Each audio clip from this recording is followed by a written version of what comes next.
Testing, testing. Mic check. 1, 2, 3. When I say Malcolm, you say X. Malcolm. Malcolm.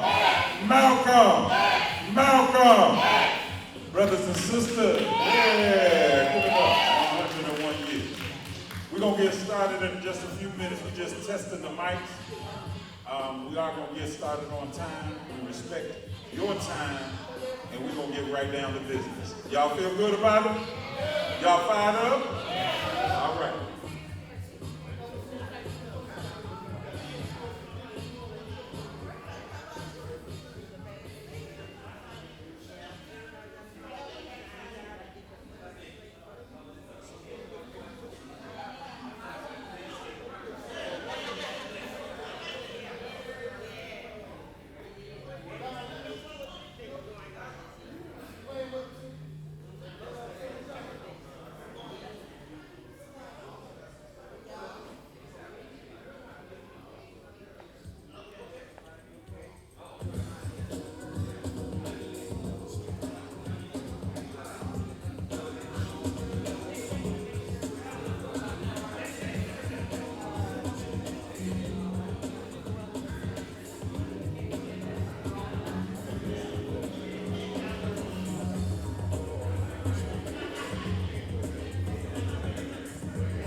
Testing, mic 4.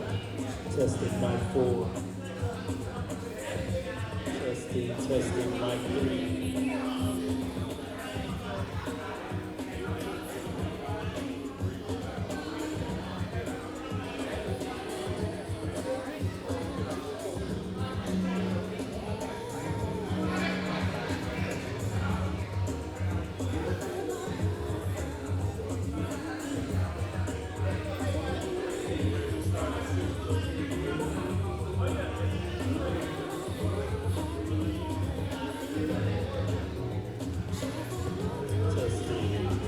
Testing, mic 3. Sound better. Testing, mic 3. Testing, mic 2. Testing, mic 2. Testing, mic 1. Testing.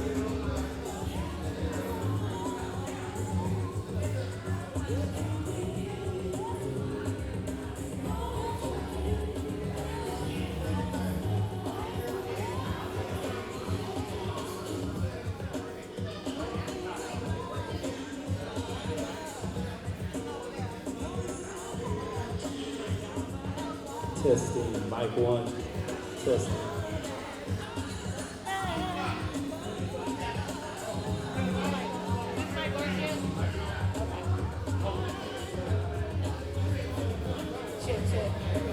Hey, if your name is Michelle, your Uber is here. If you are Michelle and you were looking for an Uber, your Uber is here for Michelle.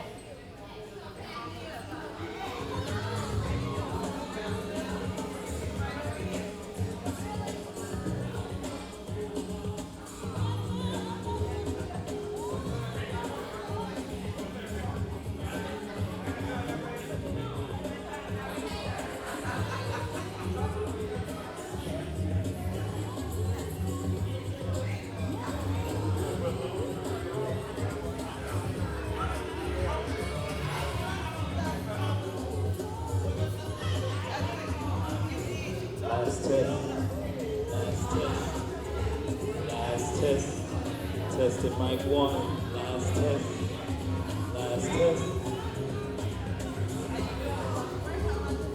Testing mic 2. Brothers and sisters, come on in, take a seat. Last come on test. up to the front. We're going to get started right on time at 6 o'clock. All right? Testing mic 3. Last test. Testing mic 4. Last test.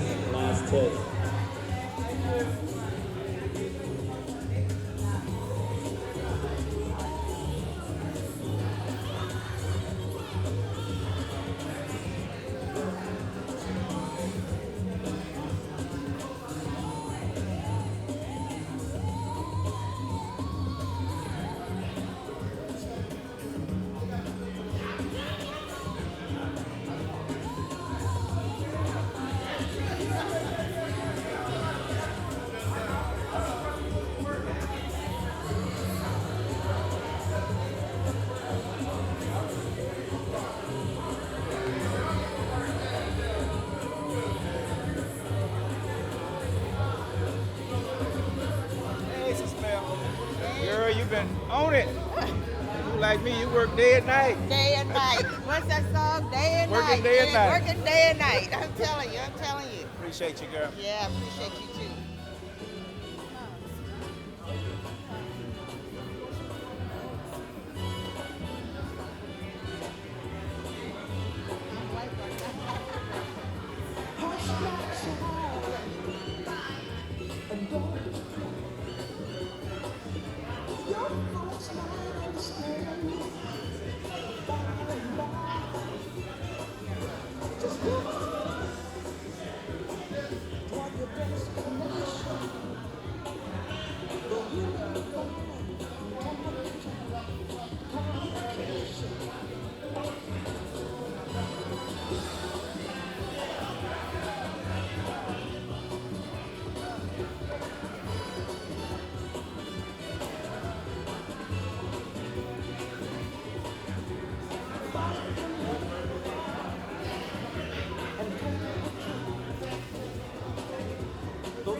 Come on in, take our seats. Come on, take our seats down front. We're going to get started right on time. About 2 minutes, a minute and 32 seconds.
When I say Malcolm, you say X.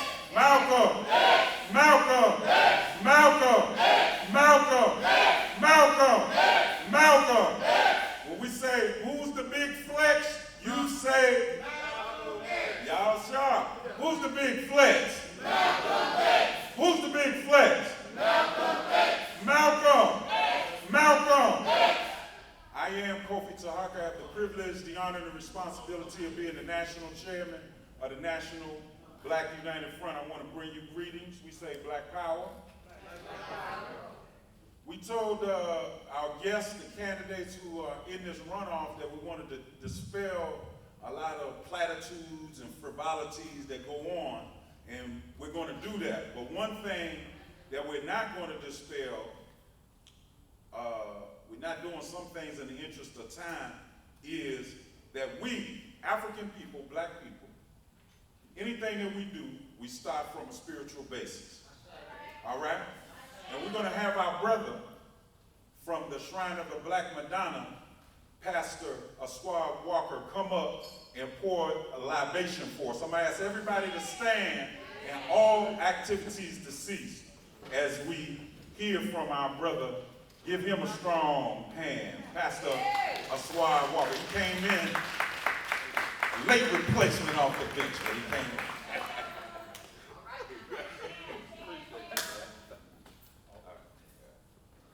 Got the water in the plant there. You need, brother. We are an African people.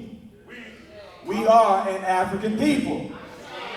I don't know if y'all recognize that, but we are an African people. When someone calls, we give a response, right? Habaragani. Y'all acting like we only say that during Kwanzaa. Habaragani. Black man, am I in the right place? You at Shape Center? I'm at Shape Community Center. We are an African people, and if and when we ever get together, we start by recognizing the ancestors. Amen? Ashe. We start by recognizing the ancestors. Because we know that whenever we gather, there are more spirits than the physical beings that we can see in the room. All those sisters and brothers who have passed on to the ancestral realm, who lived and died and fought and bled and who prayed for you, are still praying for you, who are sending positive energy your way, trying to guide you and me to make the right decisions for our people. We are an African people, and whenever we get together, we're going to honor our ancestors because they are as much a part of our community as the sisters and the brothers that you can see right here. I'm going to start preaching, but I will say this. As we call the names of ancestors, we strengthen the bond between we who are still on this plane and those who are in the ancestral plane. And we cannot go forward in power and strength and righteousness without their energy with us. And so I'm going to ask us to remember and recall the names of ancestors, family ancestors that are important to you personally, but also ancestors who are part of our larger Pan-African family. And so I'm going to ask you, if you have a name of an ancestor in your heart, don't be ashamed. Call their name out loud. And when we call their names and we pour the water into the earth, we say Ashe. Ashe is from ancient Yoruba land, and it basically means to manifest. And so what we're saying is we are manifesting our relationship. We are manifesting the power that we want, that we need. That's why we vote, right? One of the reasons why we vote is to seek to activate the power that we can activate on this plane. And so I'm going to start us off by remembering our good brother El Hajj Malik El Shabazz Malcolm X. We pour libation for that brother and we say Ashe. Do we have any other names of ancestors you would like to call out? Dr. Betty Shabazz, Ashe. Elijah Muhammad, the Honorable, Ashe. I heard Mother Denvers. Ashe, the Honorable Marcus Mosiah Garvey, Ashe. Jesse Jackson, Reverend, Ashe. Martin Luther King, Ashe. Steve Biko, Ashe. Winnie Mandela, Ashe. Ya Asantewa, Ashe. Sheila Jackson Lee, Ashe. Sylvester Turner, Ashe. Ashe, Ashe, Ashe. And for all the ancestors whose names were called, all the ancestors whose names are still in our heart. Together let us say Ashe, Ashe, Asheo.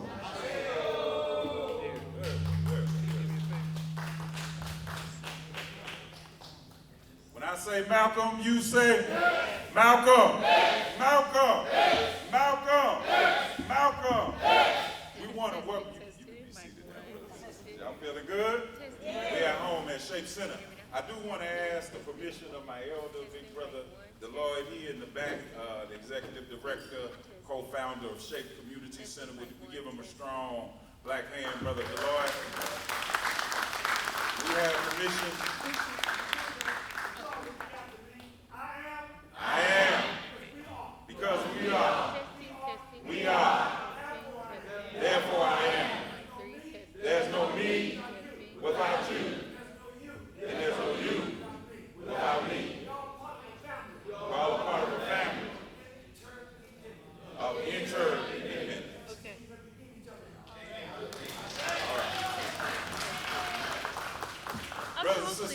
welcome you out to day 2 of our annual When I project, acknowledgement is it of better? the birth There you go. I was anniversary doing a little of quiet Minister song. Malcolm X. Don't We've do the been quiet doing song. this for decades. Gotcha. In fact, since the Correct. founding of I the love it when you organization. We do check it it at in a different normal ways. time. I mean, hopefully now, they when won't we be were saying, projecting when we this say as Malcolm, testing, you testing, say X, mic that's testing. what we were doing yesterday, because we were in the There we streets go. with the That's people, all in the right. highways and the byways, putting the message They say, out all if they throughout want us to our project our community. vote, they're gonna And project we the did our Bible. Feed the Hood This was hot. monthly project where we were going up into the neighborhood, to the people, not sitting back waiting for them to come out. But through the decades, we've done all types of things, all types of forums, actions, protests, memorials, and everything. In fact, I've been to New York 3 times. On Tuesday is his birthday. Ever since he was assassinated, there's a pilgrimage that goes from New York to Ferncliff Cemetery, where he's buried, and Dr. Betty Shabazz. And brothers and sisters go. I've been there a number of times. Been to Chicago. So we join sisters and brothers across the country and indeed around the world in recognizing this brother.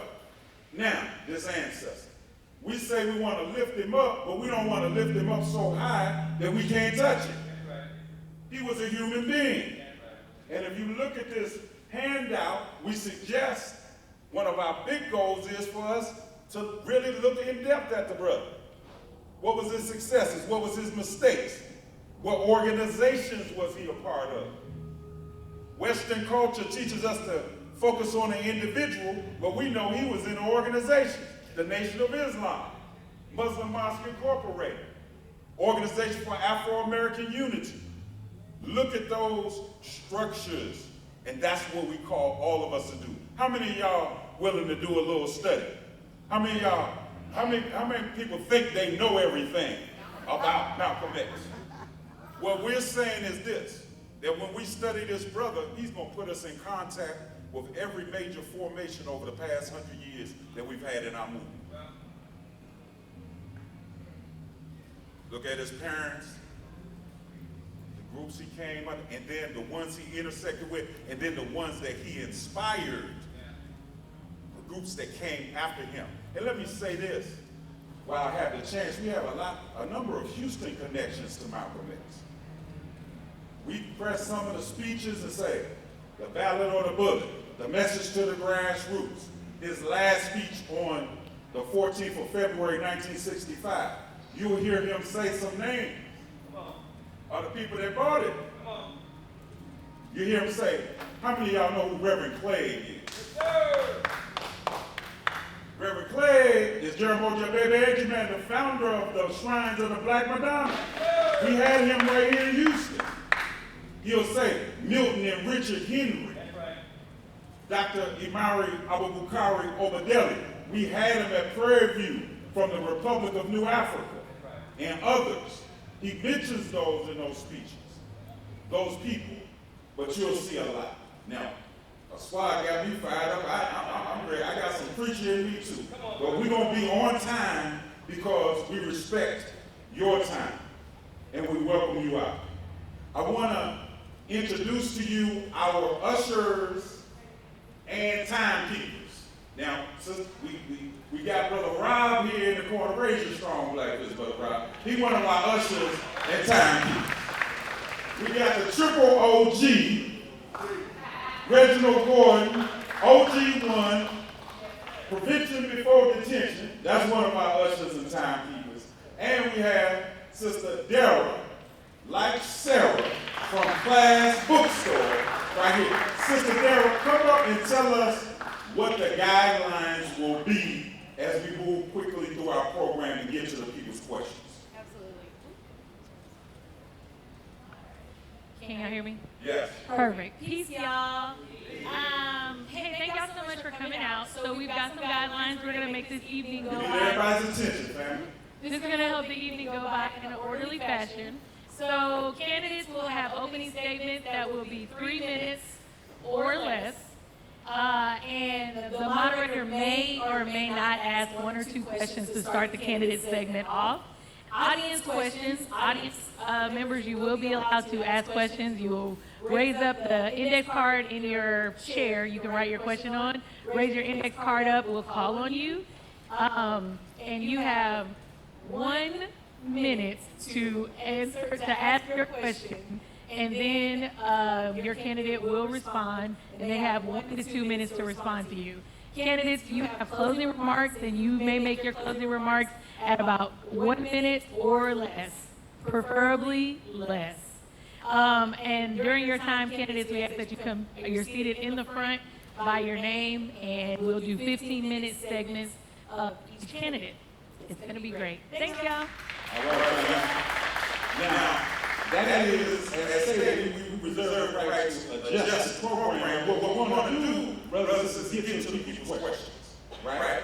So I just want to reiterate, right? We want you to write the question down, but you get to come up and ask the question, and then turn it in. And we want to try that format to make sure we get to it. And we have, we got to be reasonable. We got 2 sets of candidates. Y'all got that?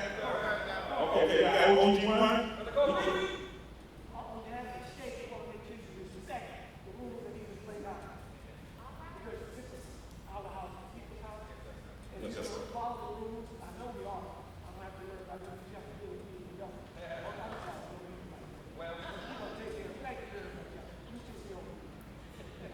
Yeah, I need to respect the rules too, because I got all fired up and talked longer than I was supposed to, because we want to get to this. How does that here? No, Denise, what you have? Okay, very good. We're going to move forward then to our first set of candidates. I've seen some of them that are actually here, and I know we got Brother Lawrence Allen is here. Come on up and take your seat, Brother Lawrence.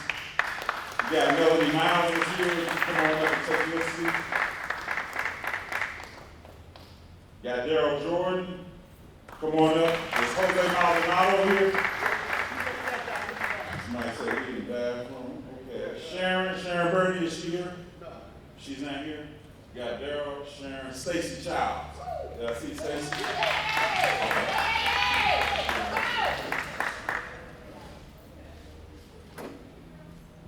How y'all doing? Y'all feel good? Y'all like being in shape? Yes, sir. All right. Good. Okay, with that being said, we're going to start from left to right with them to give their 3-minute opening statements. We're going to wait for somebody tell Brother Maldonado it's time. He got to come. He got to come get on stage. Now, while we're waiting for him, we know we got state representative race 131. That's Brother Lawrence and Sister Stacy. We got the Harris County District Court Clerk race. That's Daryl and Jose. And we have Justice of the Peace Precinct 7 race, Melody Miles and Sharon Burney. Since we kind of moved up a little bit, so we give a little lead time because we gave all of the candidates time to be here. So maybe somebody might come in a little late. But while the other gentlemen's coming in, why don't we start from on the right? And you don't have to grab the mic because we got lights, camera, action, sound here. You don't need, the sound is going to project out, okay? So you can just speak naturally without necessarily grabbing the mic. Stacy, see, like she ready to roll. Go ahead, Stacy, your 3 minutes. We're our timekeeper. You see them flashcards right there? Man, we're going to hit you with it. Go ahead, sister. Good evening, Shape. Good evening, Shape. All right, so I want to thank the National Black United Front for this opportunity, and I want to thank the Shape Center because I'm no stranger to the National Black United Front, as I got partnered with you guys when I was in law school, and I participated in Feed the Hood several times, and I'm no stranger to the Shape Center, so thank you for this opportunity. I also want to give honor to God, who is ahead of my life, and give honor to my late father, Mr. Bernardo Childs, who instilled Black history in me. And he made me the fierce and staunch advocate for Black people in Texas and in this country that I am today. Again, my name is Stacy Childs, and I'm going to humbly ask for your support.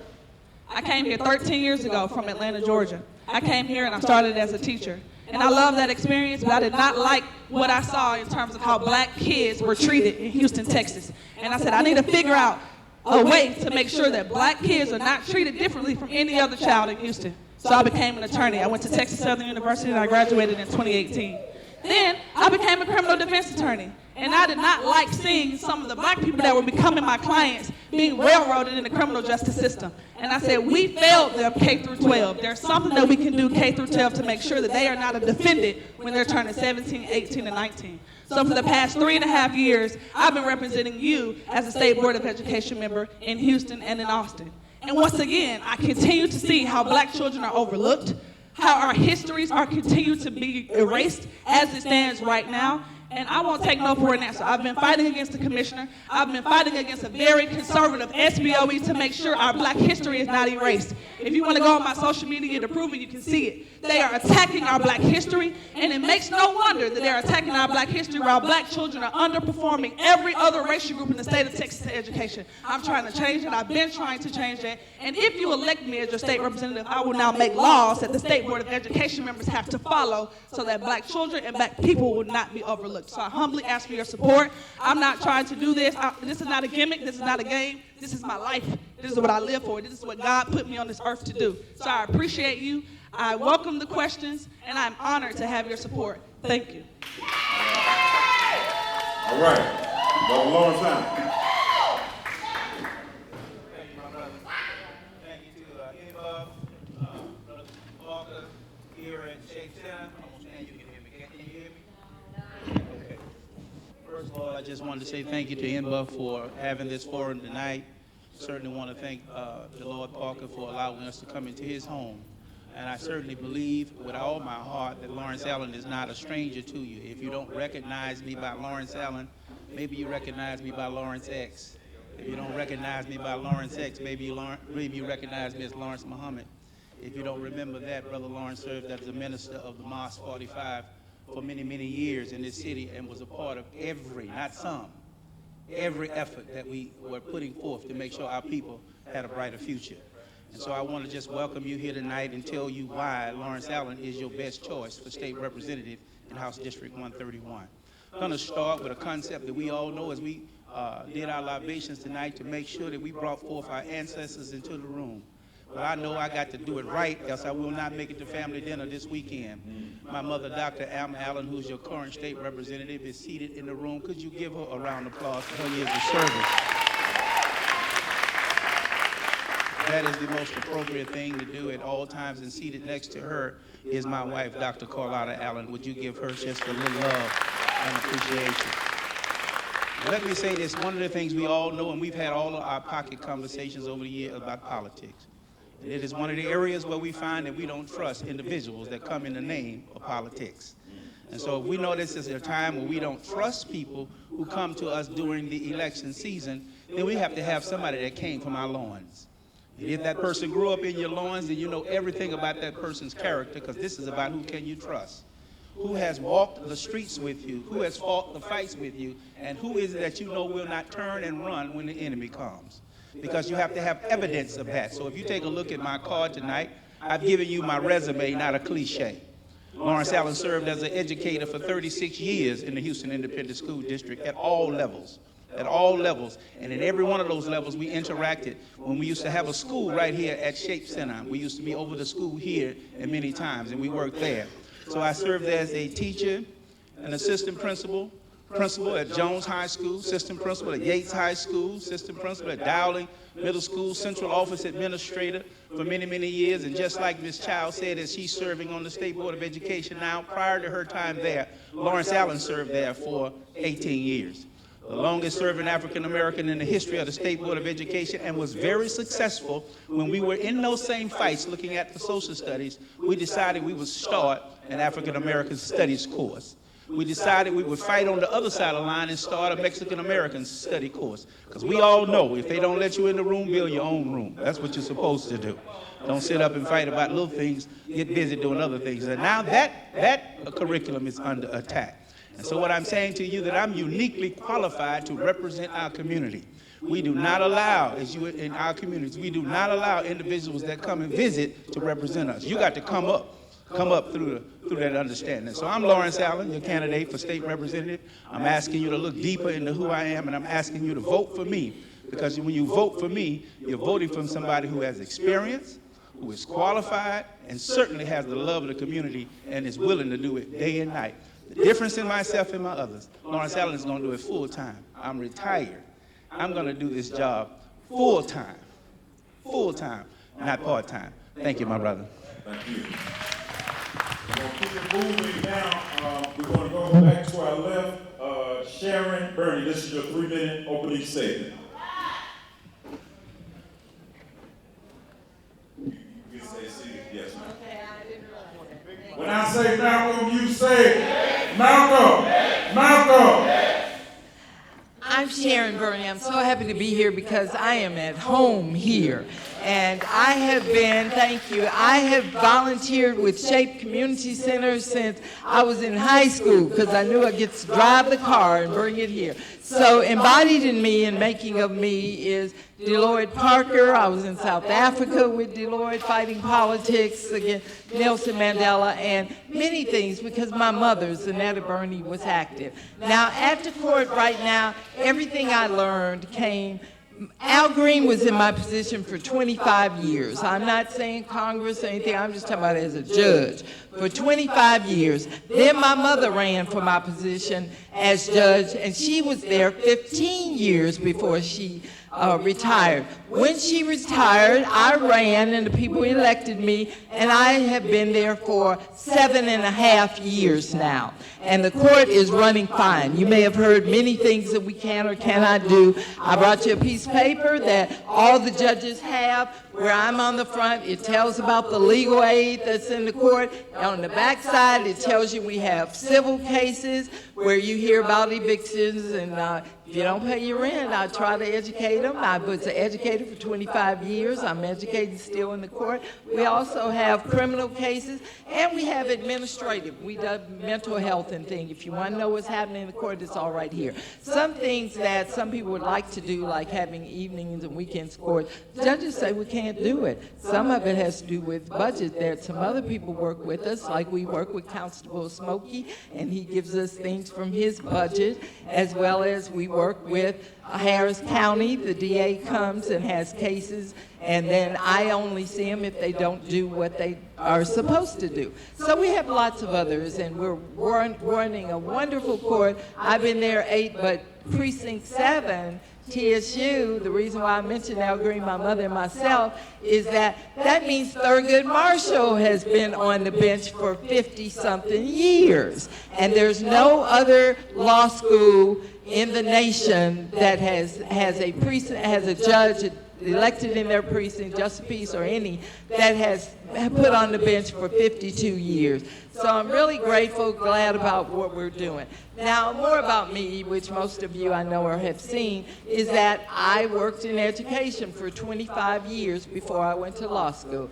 Taught, ran a shelter for homeless kids, made sure that the kids had clothing and food and things if they were homeless, trying to keep them out of CPS. I worked for Riverside Hospital doing projects, did some here at SHAPE, also sponsored speakers like Dick Gregory that was here in politics here at SHAPE Community Center. So I did lots of things there.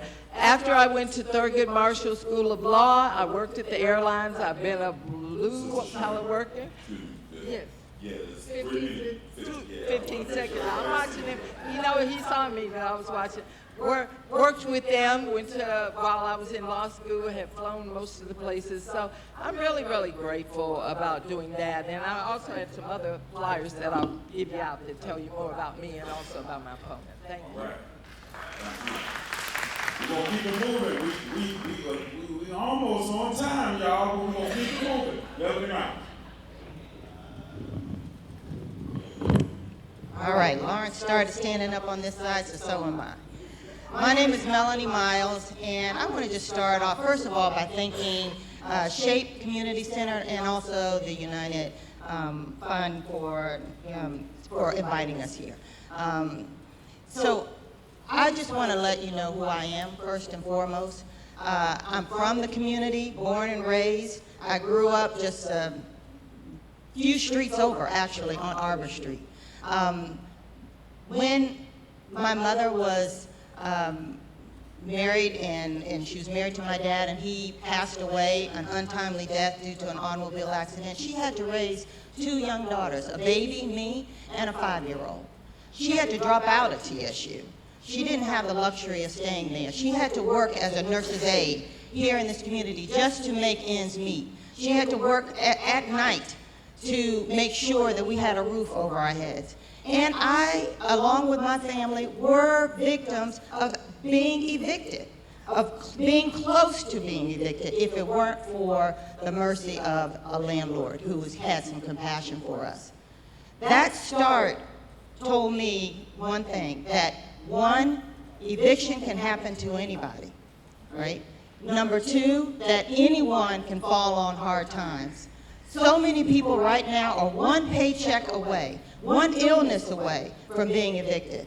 This court that I'm running for, Justice of the Peace, Precinct 7, Place 2, has over 2,000 more evictions than any other court in Harris County, particularly the neighboring court, which is Wanda Adams.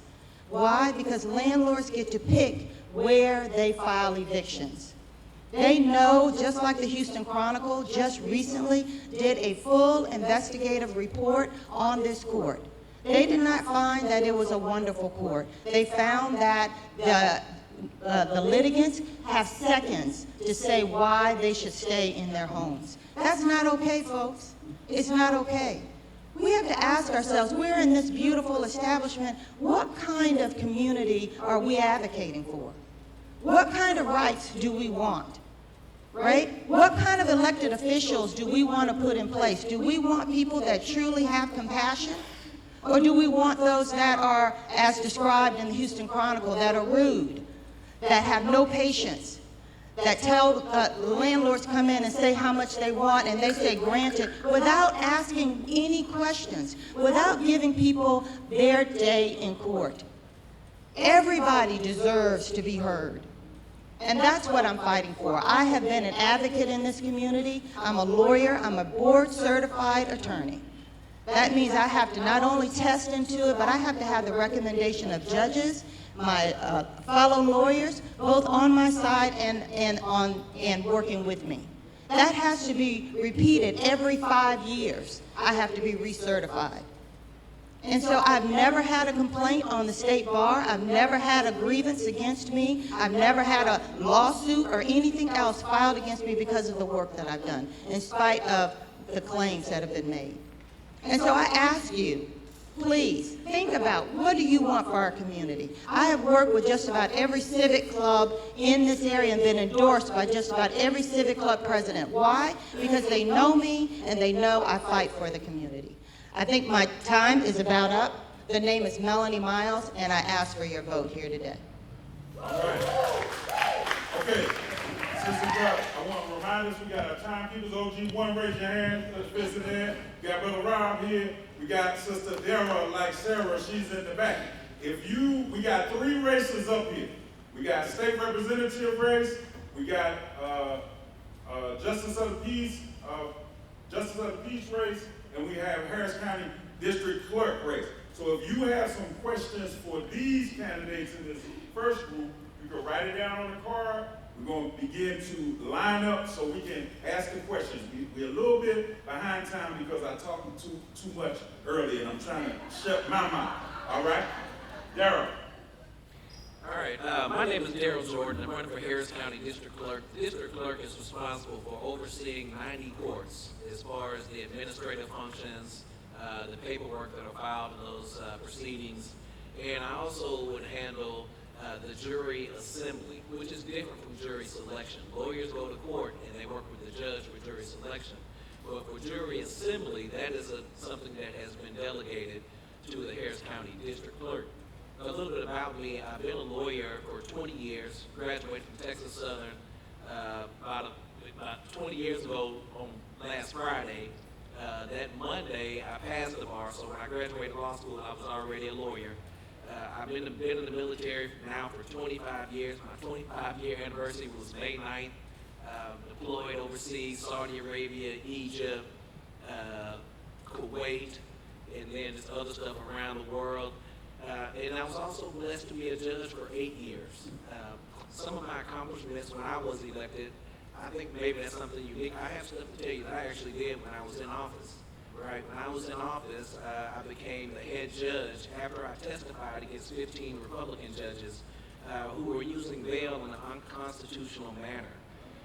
Then they all lost the election, and I became the head judge. I think one of the first things I did when I became a judge was invite OG1 to a meeting. And I didn't invite him because he was a donor to my campaign.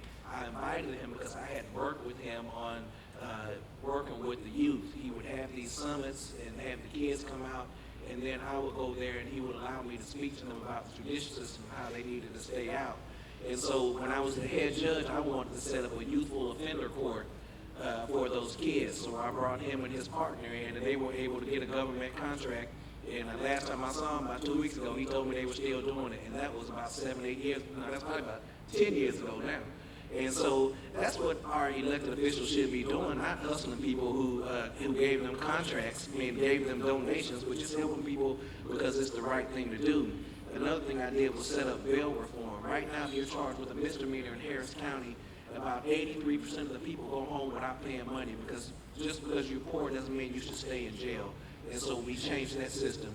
We also took the authority away from misdemeanor court judges to appoint lawyers, and we set up this office called Managed Assigned Counsel. So now an independent party sets you up with a court-appointed lawyer, not the judge, and because there was an inherent conflict. If the judge is appointing you to a case, are you going to go in there and flip the table over and fight as hard as you can? No, because you're messing up your paycheck. And so we fixed everything that we could to make our system better.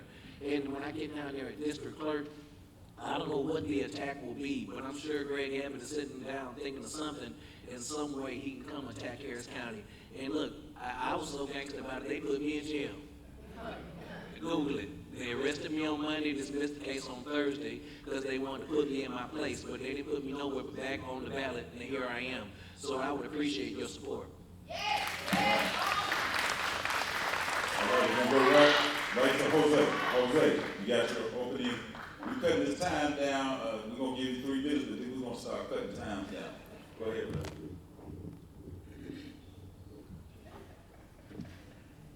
Good afternoon, ladies and gentlemen. I want to go. Let's start off by saying thank you to the SHAPE Community Center, and then also saying thank you to the National Black United Front. I am so privileged to be standing alongside so many public educators. And so I wanted to start off by giving a moment. If there's any public educators in the room, do you guys mind standing up? Can we please give them a round of applause?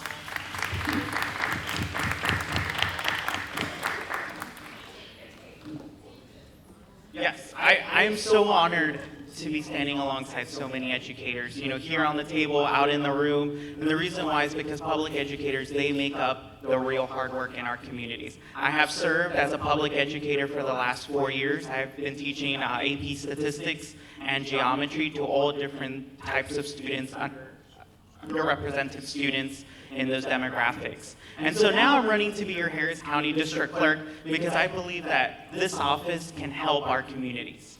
This office is in charge of managing the court records, but they're also in charge of making sure that they're accurate. When a court record is inaccurate, somebody could be left in jail longer than they're supposed to be. And so that's why I'm running, because I want to make sure that all those court records are accurate so nobody is left in jail longer than they need to be. Beyond serving as a public school teacher for the last 4 years, I have been working about 2 jobs for 6 years of my life, to put myself through school, to put myself through my bachelor's in applied mathematics in Long Island, to put myself through my master's program at Rice University, and now working on my 2nd master's at the University of Houston. And so I know that our communities are struggling to afford school, struggling to afford housing, struggling to afford basic necessities. And so something else in the district clerk's office that I want to make sure that we do is to give our communities, our pro se litigants, people who don't have access to a lawyer, the resources they need to navigate our complex court system. And so I'm hoping you give me that opportunity to serve you as your Harris County District Clerk. Something else in the district clerk's office is that this office is becoming electronic. Within the last 3 district clerks, they have innovated electronic innovation, electronic plea deals, electronic citations, and all electronic jury applications. And so now I'm running because we still have services that are still being done on paper.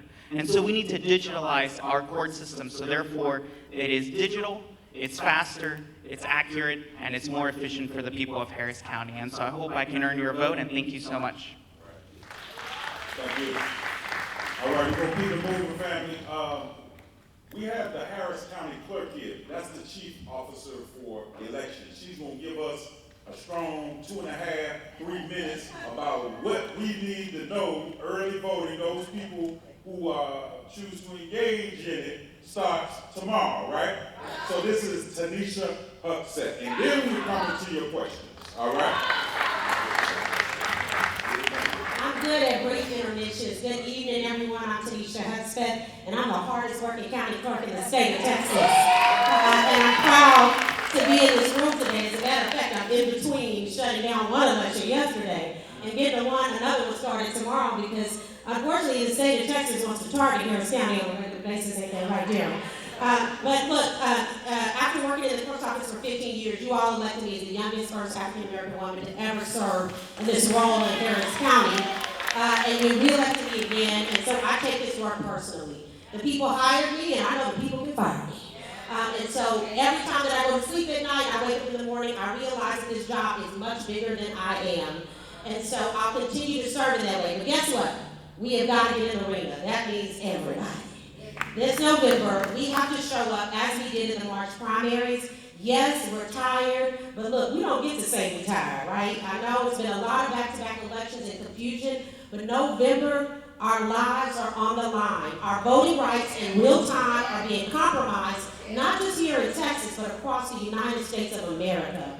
And so I'm looking at a lot of folks in this room who have served as mentors, who have been in my corner and taught us how this is not an if we can do it, it is we have to do it, right? So tomorrow early voting begins. It is only 5 days of early voting. I always say go vote early because we live in Houston, Texas, where you can sit in traffic for more than an hour, right? So Monday early voting starts, it ends Friday, 7 a.m. to 7 p.m., and then Tuesday is election day for the primary runoffs. This is the last absolute opportunity to make your voices heard and select your nominees for the November ballot. We need the strongest on the ballot in November. So you can go to harrisvotes.com. Show hands, how many people have been to Harris Votes before? All right, that should be everybody in the room. If you've not been to Harris Votes, then your homework is to go to Harris Votes tonight. Pull your sample ballot, look at the votes that are closest to you so that we can get this done and prepare for November. I am looking at so many giants. I grew up in the Shape Center. I went to school right here in Third Ward at Texas Southern University. And if it wasn't for Shape, I wouldn't have the opportunities I've had to become the county clerk. So thank you all so much. Go to harrisvotes.com. You can find us on any social media tab. We want all the souls to the polls. If you got votes, you got to make it to the polls, right? Our former mayor and former congressman used to say, get in the arena, right? So if you're not in the arena, guess what? We are on the menu. So we got to make sure that we're in the arena. I'm Tanisha Hudspeth, the county clerk, and I am delighted to serve as the chief election official here in Harris County. Thank you all so much.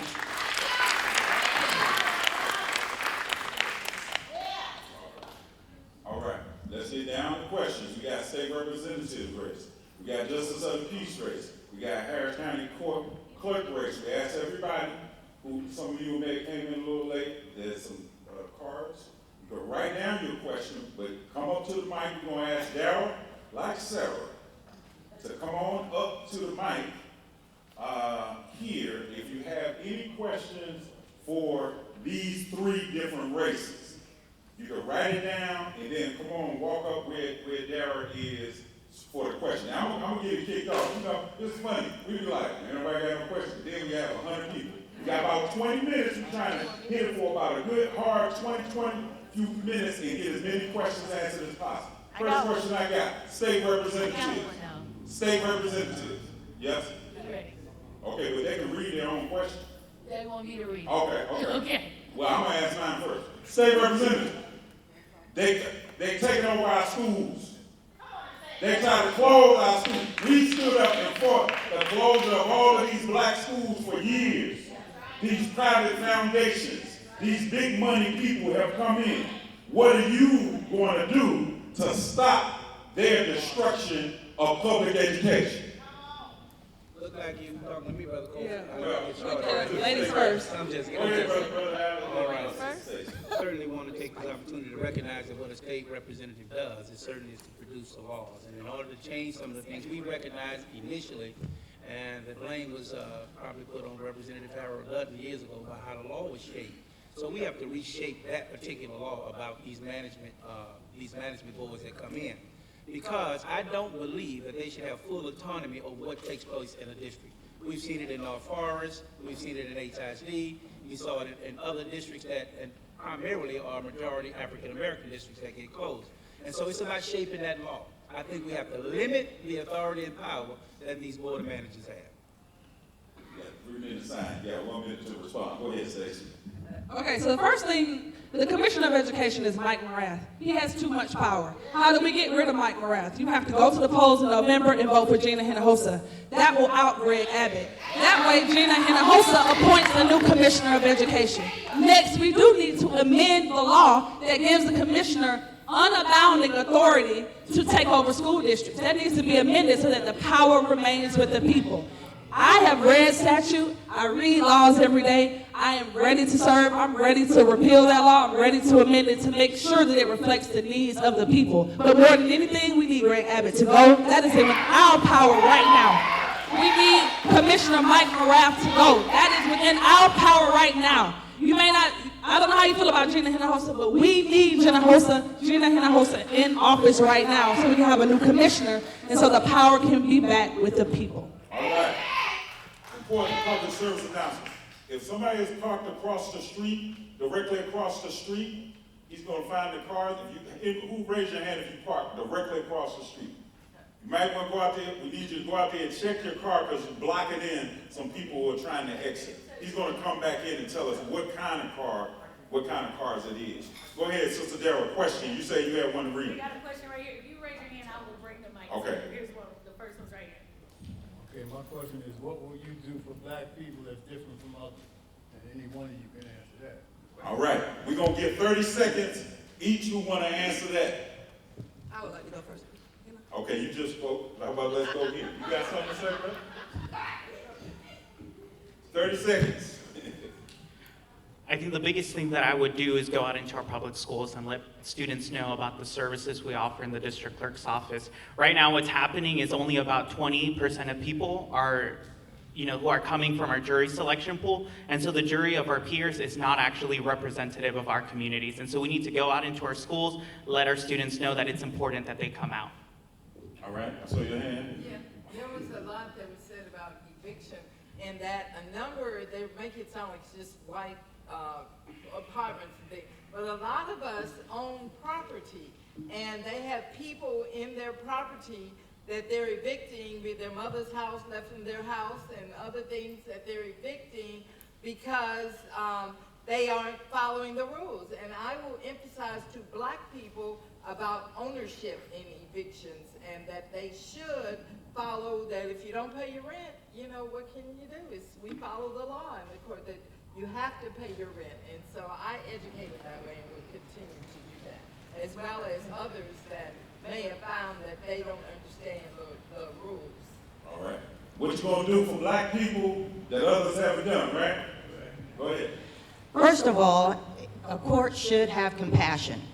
The data shows that 70% of the people who go through eviction are children, right? So those are children in the homes. Guess the #1 population who gets evicted? Black women.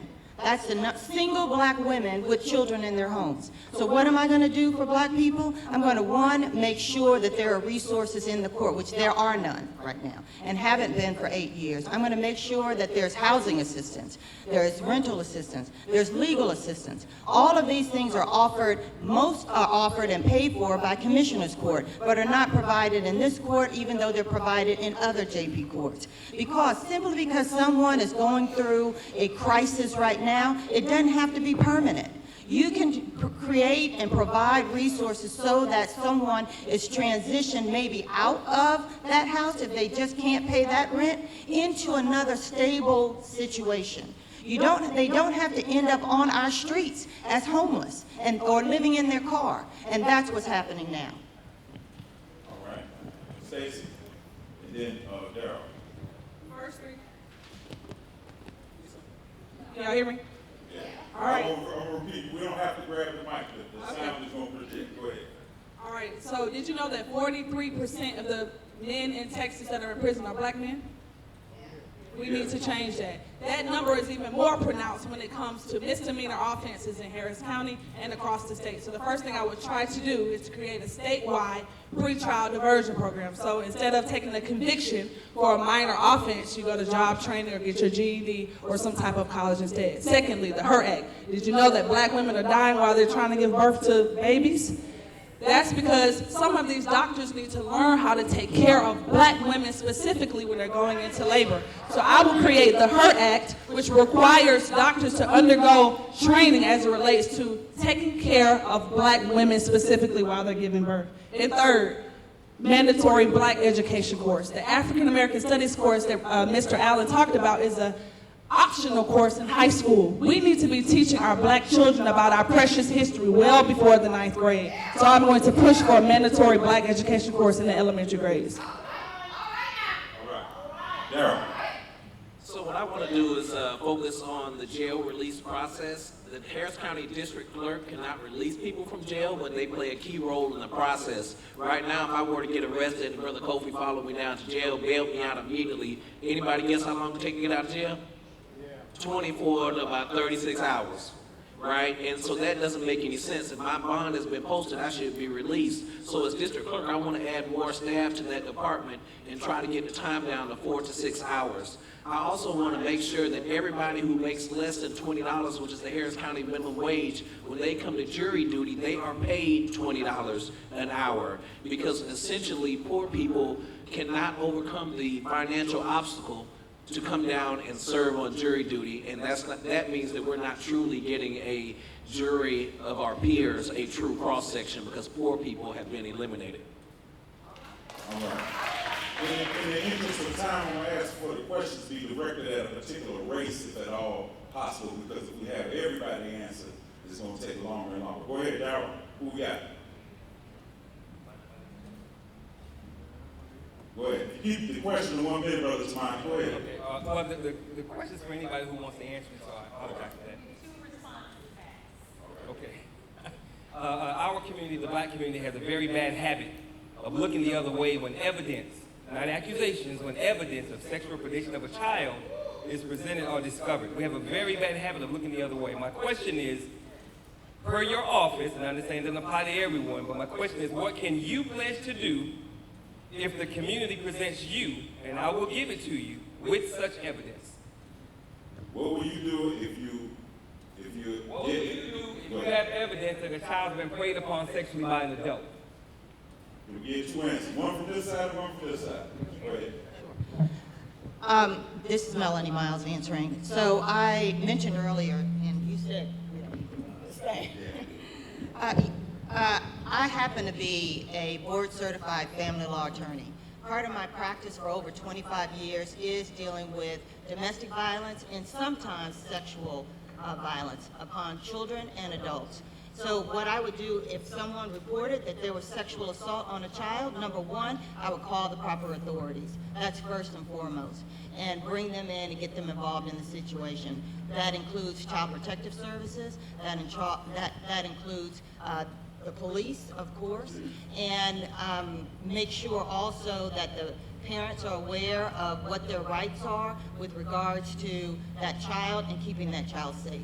So that's first and foremost, is to make sure that the proper authorities are involved and that that child is removed from that situation. All right. We have one answer from this side, or brother, we had 2 people going to answer that question. Did we get the cars correct? The car is still out there blocking?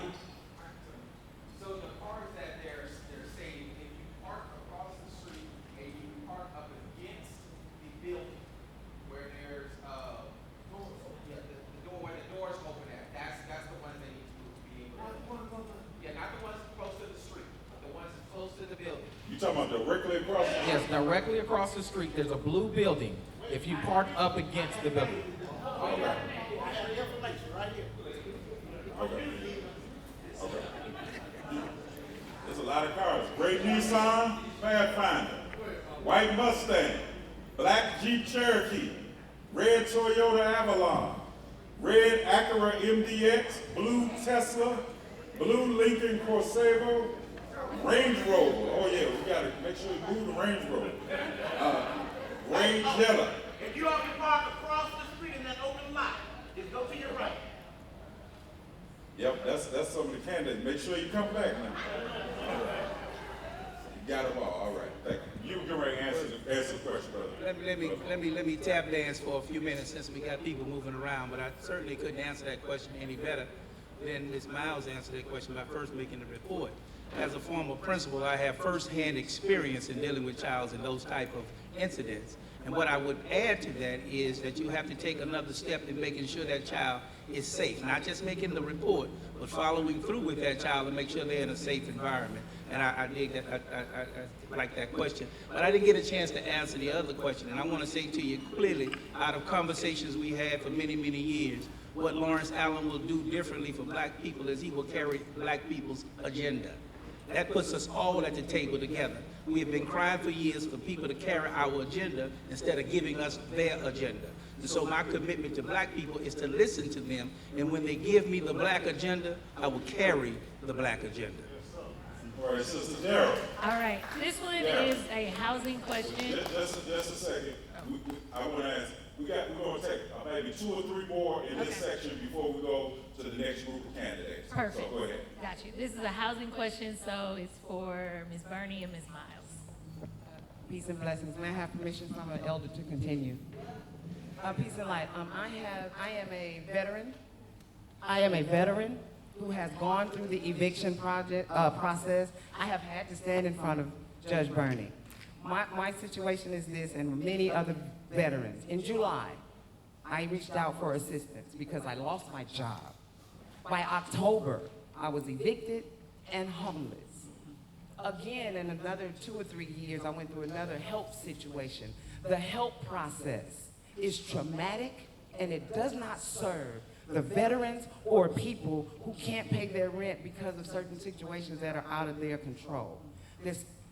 Being evicted and having a system that doesn't help is traumatic, and it doesn't help. There's something that needs to be brought to that attention. There is one woman in Houston, Texas, that deals with the veterans' vouchers. One woman. She cannot serve as anybody. It took her 4 months to answer one email for me. Okay, so what's the question? What can be done about evictions? What can be done about that? Gotcha. The health process, is that what you said? Yes. Health How can we alleviate that from happening? Your take on that, Bernie, then we'll go to you, Ms. Miles. Okay, first thing is that as Justice of the Peace, the first thing is that we can sympathize, and I start everyone to tell them that we sympathize, but certain laws have to be changed by lawmakers. And so the lawmaker, I cannot change the laws. Now, what I do to help people that are being evicted is to turn them over, which is probably in the same health process that you talk about, is that we turn them over, but I can't change the laws, so to say, like you're saying. If I could non-evict you, and I tell people I would love to non-evict you, we work for Harris County, but at the same time, the people that own the property, and we should sympathize, but I can't just tell them, she doesn't have to pay the rent. So in the court, you agree with me that we're doing what can be done within the court. Now, I can speak to others that make laws, which I do, and the effects of what's going on there, which we do, but we can't change the law. And we can also find agencies. Also, you'll find that a lot of landlords, sometimes I have where they let them go with as much as $19,000 because our limit's 20. So that's all that we can do. Okay, Nellie? Well, I disagree that that's all that we can do is just to follow the law and just evict them on the streets, right? So yes, we are bound by the law. However, I can tell you as a practicing attorney, judges have a lot of discretion. And so, first of all, coming into this court, everybody deserves at least to be heard because not every situation is the same. When we're talking about veterans, you're right. The veterans voucher system, there was one person. I happen to be a landlord too, so this isn't anything against landlords, right? I mean, but I tried to go through the voucher system for veterans, and it's impossible. It's literally impossible to be able to get them into your property. So the first thing I think needs to happen is a relationship with Houston Housing Alliance and let them know that we need to have an advocate in the court to serve veterans. That would help, first of all, and that's an easy fix. Working with the city of Houston and telling them we need to have a housing advocate in the courts. Right now, the ability to have resources in the court. Do you know how hard when someone is going through an eviction, losing their home, losing everything, to now tell them go downtown or go here or go there and you go and find some? No. Right there in the courts, resources so that when eviction is the only option, then they have resources there to turn to. Thank you. All right. We got time for one more question in this group. Okay. We only have one question in this group. We did ask the candidates to dedicate some time to being here. Hopefully, most of them can stay around for a while and not have to leave. But we got time for one more question in this particular group, and then we're going to our second group of candidates. Sister Darrell. And then if you wrote your question down, please give it to the sister so that we can, that's another way that we can document the questions as well. Go ahead, Darrell. Go ahead, sister. What measurable, Bernie and mine's popular. All right. what measurable reforms and changes have you personally put in place in the JP Precinct 7 Place 2 Court in the last 7.5 years? Well, I am the only judge that has allowed for the COVID laws that were passed by the federal government. That's about the only time that I could go against the law and not evict people. So we put that in, but that has ended now. Also, I've done a great deal of education to people. People come to me all the time and they want what's fair, which I can agree, particularly like with eviction. They'll say, well, my air hasn't worked. I let them know, and the law is, and we hold classes just about once a month, that if your air didn't work, there's something that you can do. You can bring them to court if they didn't follow the rules, write letters, different things, but you can't just not pay your rent. That I can tell you to pay 50 cents, I can tell you to pay $1, I can tell you not to pay rent if the law goes with it. But you can't just say, well, this doesn't work, that doesn't work, and make up the laws. So on eviction end, that's what I've done. I've also worked with the youth a lot and to others to educate. And when the COVID was going on, I passed a lot of things that I was able to, and was one of only 5 JPs that were able to do to allow you to have the COVID monitoring. We're going to try to keep these answers to 1 minute, Melanie, and then we're going to be closing out. So the question would be, what would I plan to do if I were elected? Is that right? All right, so number one is technology. 50% of all of the cases in this court end in default judgments. That means people are not showing up. They're not showing up because the court doors are closed at 4 o'clock. And the court is inaccessible. So that means either they're at work, there's childcare, and other obstacles. So we would first and foremost implement Zoom hearings, so that if someone cannot be there, then we have Zoom hearings just like they have downtown in the district courts, like they have in the family courts and other courts. So first is Zoom hearings, so that if someone needs to have a hearing, they can appear via Zoom. That's one. Number two, stop the stacked dockets. Right now, the dockets are stacked up on 3 days so that the litigants only get seconds, as reported in the Houston Chronicle. Seconds to have them give why they should or should not stay in their homes. That's not acceptable. Everybody should have an opportunity to be heard. If a landlord comes in and says they haven't paid their rent, that's not the end of the story. Both sides have to follow the law. first of all. And the second is that there should be follow-up questions. Where's your lease? Show me proof. The Houston Chronicle reported that in this court, landlords are allowed to say how much the tenant owes, and that's the end of the story. No other questions asked. That's not acceptable. Number 3, what I would do is evening once a month, Saturdays once a month docket, so that people cannot come during the week, then they can come on a weekend at least once a month. And the third thing that I would do is offer resources, as I've already described. Thank you. Okay. In We're there.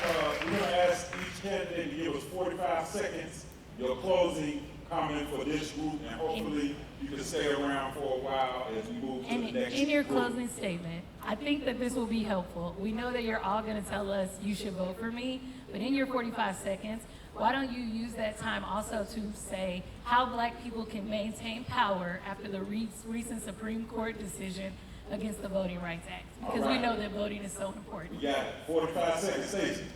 My name is Stacey Childs. On March 3rd, I scored 45.5% of the vote. 7,246 constituents came out and supported me. I'm asking you to do that again. Why?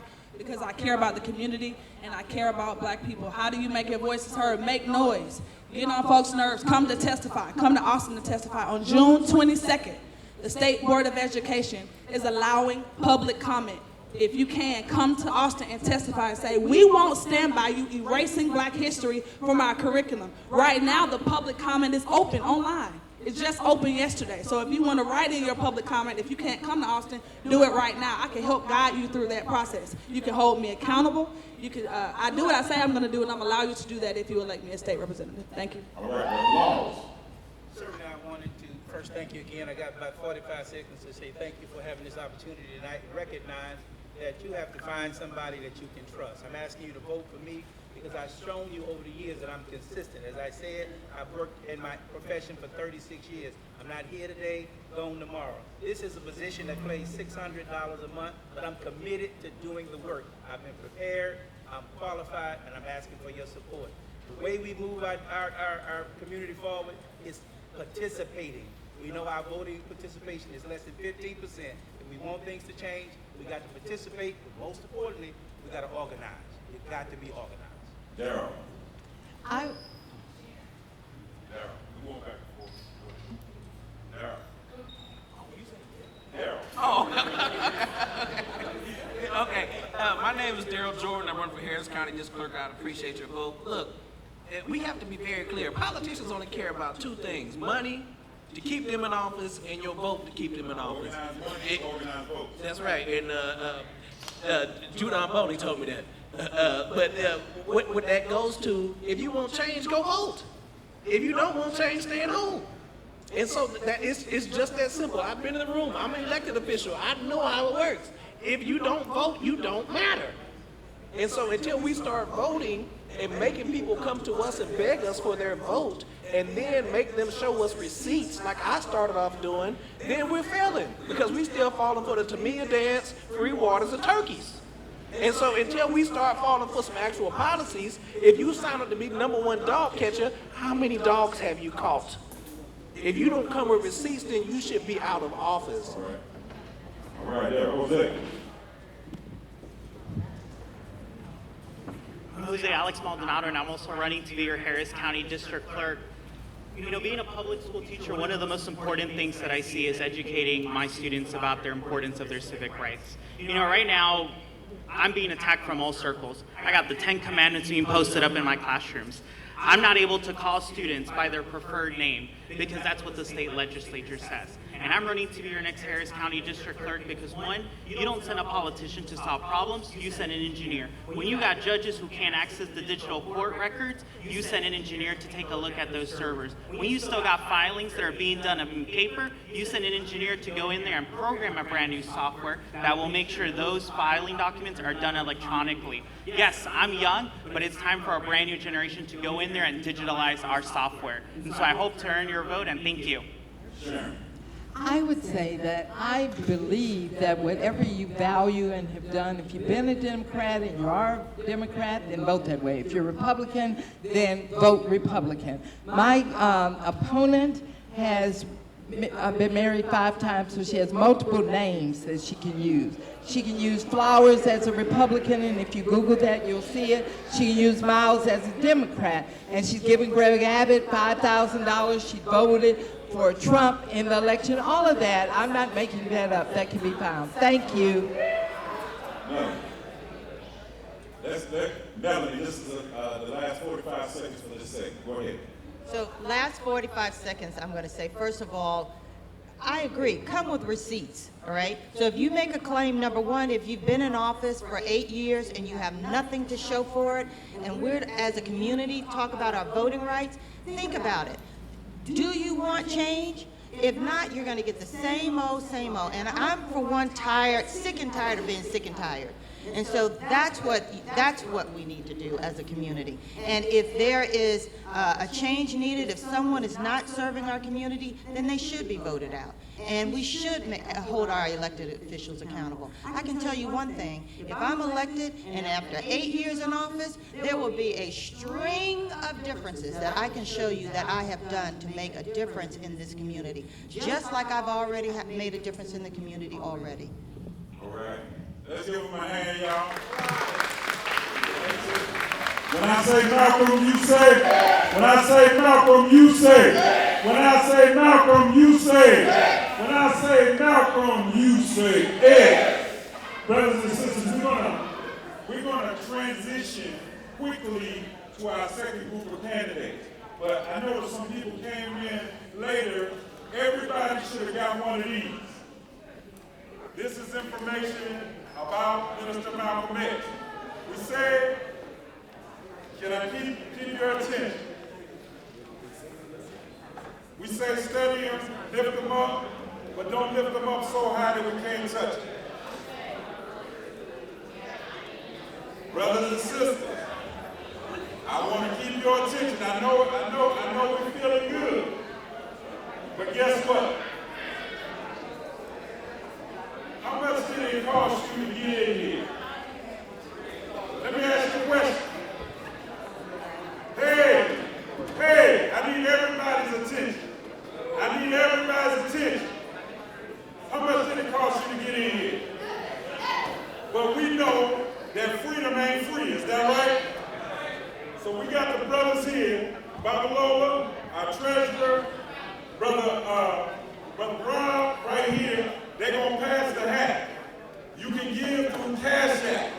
You can give through Zelle. You can actually use your credit card. We're not going to take a lot of time on it, but we need to raise at least $2,000 up in here with them green cards that y'all brought up here. I know somebody got a brain. Now, how many of y'all are down with self-determination? How many of y'all believe that we need to have these people who say they want us to represent them come in to our community and speak to us? Babalola, we can pass this around. As many at the table now, raise your hand when you can make a contribution. I want to let you know as we get ready for our next group of people. Everybody, y'all good now? Y'all say hello and goodbye and all of that? We got lights, camera, sound, and action. Pass it around, bro. Yeah. This is money for these people. We need contribution. Lights, camera, sound, and action. They doing the sound. Raise your hands, brother. We keep telling you, you don't have to grab the mic for people to hear. Okay. We need everybody's attention. The basket is going around. I know Brother Milan San Provo's got a big one. What that means?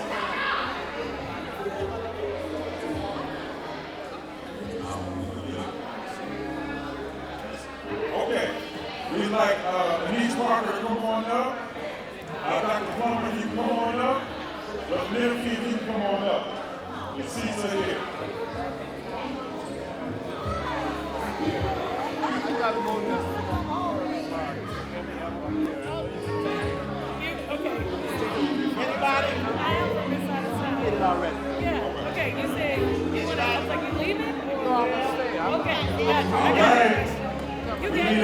back in your seats, please. Can you get back in your seats? Yes. Take that cash up on top.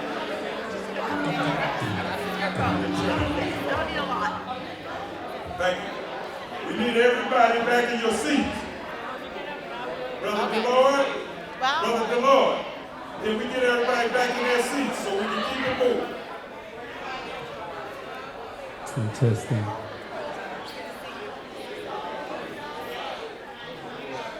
All right.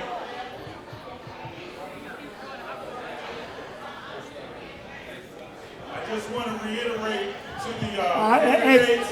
You want to respect the time that we have left. So whatever communication and talking you have to do that's not related to this, you can do it in the lobby. Yeah. Go to the lobby. Everybody will participate in this segment of the program. Have a seat. Those of you in the back. Hey, those of you in the back. Hey, you need everybody. Listen up. This is how we roll here. Listen up. Stay around. Respect the program. Respect the program. And welcome to stay. if you got to say something that you can't wait, do it in the lobby. You got to get started. Yeah. You got to get back started. So have a seat. Or else go in the lobby. Make a contribution. And invest in the effort right now. You got to put something in that little bucket before you leave. You don't have to, but you're going to. Okay. $3,000 in that bucket. We seen the type of cars y'all drove up here. We know that ain't nothing for what is up here, right? Okay, brothers and sisters, hey, Bob Lowe, let's shut that down. Shut everything down. We need everybody's attention. In the back, if you're talking, we're going to get real gangster with this. Trust me on. We got the Huey Newton Gun Club here.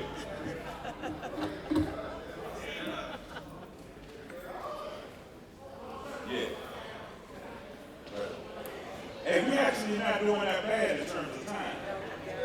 Not that bad. I just want to remind us, okay, we started this segment. We have ushers and timekeepers. Brother Rob, put your fist in the air. OG1, where you at? Now, see, they holding these signs, candidates, so you got to look out the corner of your eye when they tell you got 15 seconds or whatever left and try to be concise with our answers. You got Sister Darrell. If you want to ask a question, we got index cards. We write down the question, but you can come up and read the question. Each candidate will get a 3-minute opening statement. Then we ask that you ask the question in 1 minute, and then we ask that the candidates respond to the question in 1 minute. Everybody down with that? When I say Malcolm, you say yes. Malcolm. Yes. Malcolm. Yes. We're going to start on this side with a 3-minute opening statement. Dr. Letitia Plummer. Hello, everyone. It is such a good evening, everyone. It is such Excuse me. Y'all got to stop in the back. If you can't stop talking, step outside the door, please. Go ahead. Good evening, everyone. My name is Dr. Letitia Plummer. I am a daughter of an immigrant. My grandfather was one of the first African-American judges in the state of Texas. He desegregated the Harris County cafeteria. My mother is from Africa, East Africa specifically. I'm a single mom of 3 sons. I'm a dentist, second generation after my father. I run my dental practice for 27 years, and I have served as your city council member at large for the last 2 terms. I am running for Harris County Judge because I believe it needs a new face and new vision, and we cannot solve today's problems with yesterday's solutions. I would ask for your support in this race. Thank you. 2 minutes, you go. All right. Thank you. Anise Parker, open the statement. Good evening. 3 minutes or less. Good evening. My name is Anise Parker, and I'm assuming that many of you in this room know me as the former council member, former city controller, and former mayor of Houston. But let me also reintroduce myself as a native Houstonian, someone who worked in the oil and gas industry for 20 years, someone who owned a small business here in Houston for 10 of those years. And after I left office, I went into the nonprofit sector. I went to work for Baker Ripley, which was formerly known as Neighborhood Centers, going back into community, working on issues that I cared deeply about as mayor of Houston. Harris County Judge is about public safety, public health, public infrastructure. There is no one more experienced in local government who could possibly run for this seat than I. I can't say I'm going to always make the right answers or give the right answers or make the right decisions, but I show up every day. I work as hard as I can for all the communities of this region, and I know how to navigate the politics, the personalities, and the snakes in the grass in this community. I've never been afraid to show up or speak out, and I really appreciate the opportunity to be here tonight and take your questions. Thank you. All right. Christian Menifee, Congressman. Hey, good evening, everybody. I am your congressman for the 18th Congressional District, Christian Menifee. I ran for Congress because it was a thoughtful, a helpful, a compassionate government that gave me my fair shot at the American dream. When I was growing up, there were many nights I would not have eaten were it not for the WIC program. Many days I would have been in school on an empty stomach were it not for free lunch in our public schools. My parents would have never purchased their first home were it not for VA down payment assistance, because they're both military, that let them, when I was in high school, put just $500 down, and that's how we got our first house. I would have never been the first in my family to go to college were it not for a Pell Grant, wouldn't have gone to law school were it not for my dad's post 9/11 GI Bill, and my brother almost certainly would have died from childhood cancer were it not for my parents' military health insurance that funded every single round of chemo, radiation, every single diagnostic, and ultimately the bone marrow transplant that saved his life. And now my brother's been cancer-free for 20 years. So look, I ran for Congress because I want a government that works like that for each and every person in this country. A government that ensures that we have fair wages. A government that provides health care for all of the people in this country and treats it as a right and not as a privilege. And I ran for Congress because I believe that the person we have in the White House right now is harmful to communities, and especially to black folk. And in my time as county attorney, I had experience of standing up to people just like him in the courtroom and beating them. And I want to take that exact same fight to Congress. Christian Menifee, your congressman, I look forward to rapping with y'all tonight. Thank you. All right. Let's get right to questions. Daryl. We ask the questions for 1 minute. Questions, you write them down, you get them, ask yourself, give them to Sister Daryl. And we're going to get to as many as we can before we have to close out. Go ahead. Hello. My question is for my member of Congress. Year after year, Democrats have promised us on the backs of blacks as we carry them through every single election, as we rescue them when they're on their backs and they need somebody to pull them to justice. It's the black community that does it. But yet year after year, we've had to stand on our ancestors' accomplishments. When are we gonna get a Voting Rights Act? When are we gonna be top priority? Yeah, you know, it's bad what the Supreme Court did, but what is worse is that in this generation, we haven't even been able to do what our ancestors did. We didn't get no better than what they got. We're still redoing the same thing. So, Congressman, I have always been impressed with you in court, but I want to see what you're going to do when you get down there, because these folks seem crazy. What's the question again? What is he going to do to make sure that we get a Voting Rights Act for this time period, not standing on ancestors all the time? Yes, let me start with the problem. The problem is, year after year, decade after decade, black voters have been the most reliable voting bloc for the Democratic Party. Election after election, from president all the way down to local. But when it comes time for our issues to be put to the forefront, we have to move to the back of the line every single time. I made clear when I first got into politics, there's way too many people out here who are Democrats and also a black man. I'm a black man who is also a Democrat, which means that first and foremost, my loyalty is to the black community.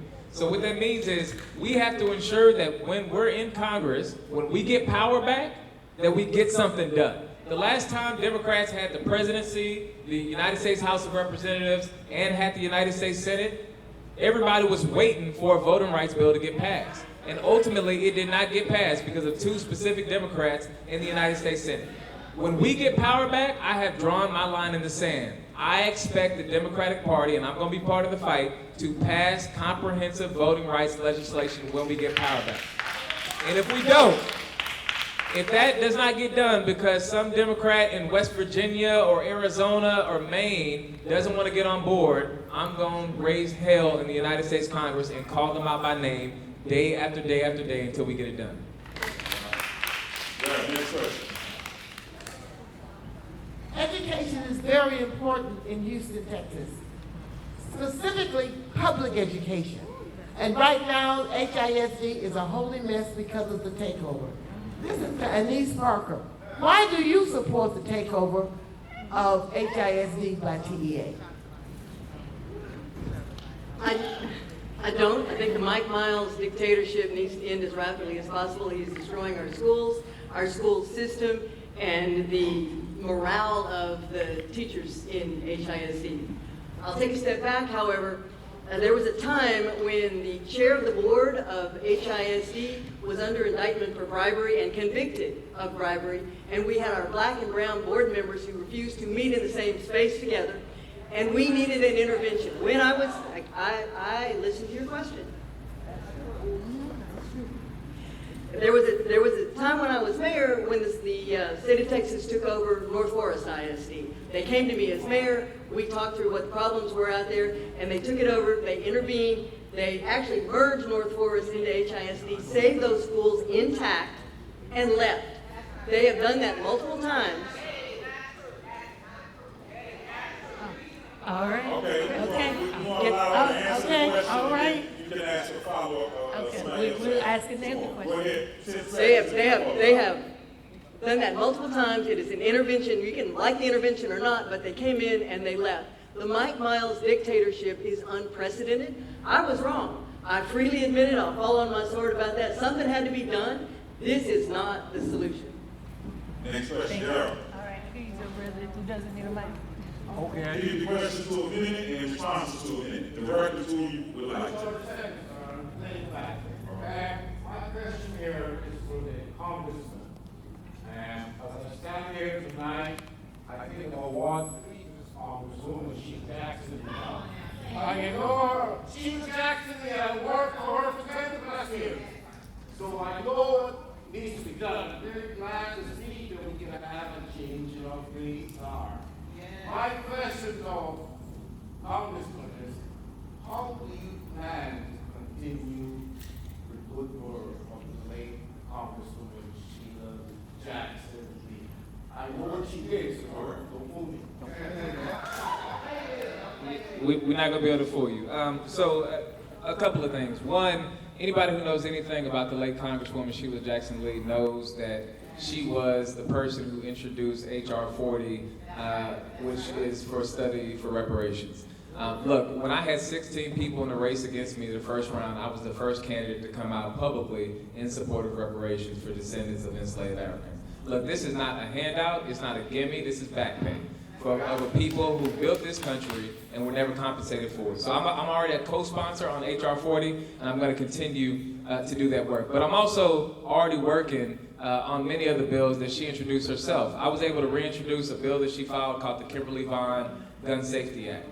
There was a young lady who was in high school, at a high school just south of here, who died because somebody at her school brought a gun that their parents did not have properly stored. So I have reintroduced the Kimberly Vaughn Gun Safety Act, which requires for every single sale of a firearm, a gun safety device is provided to that person. And it puts money into the community so that community organizations can distribute those devices. So I'm going to keep working on ensuring her legacy. But look, they're big shoes to fill. I ran for office to be Christian Menifee, not to be anybody else. And I know that I could work my entire career and never be Sheila Jackson Lee, but I'm running to be Christian Menifee. And I'm going to continue to fight for working people in our communities each and every day.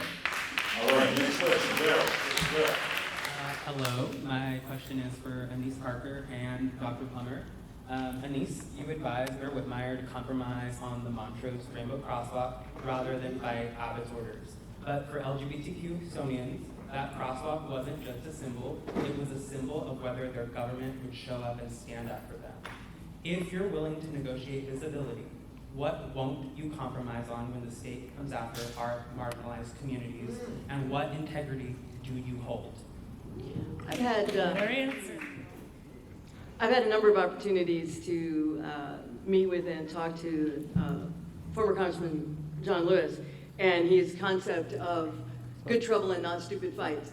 The rainbow crosswalks were a stupid fight. Full stop. I've said that publicly. It is not worth losing millions of dollars, of city dollars, for the rainbow crosswalks, because it wasn't just about the rainbow crosswalks. They took up purple paw prints leading up to Bark. They took up other painted symbols.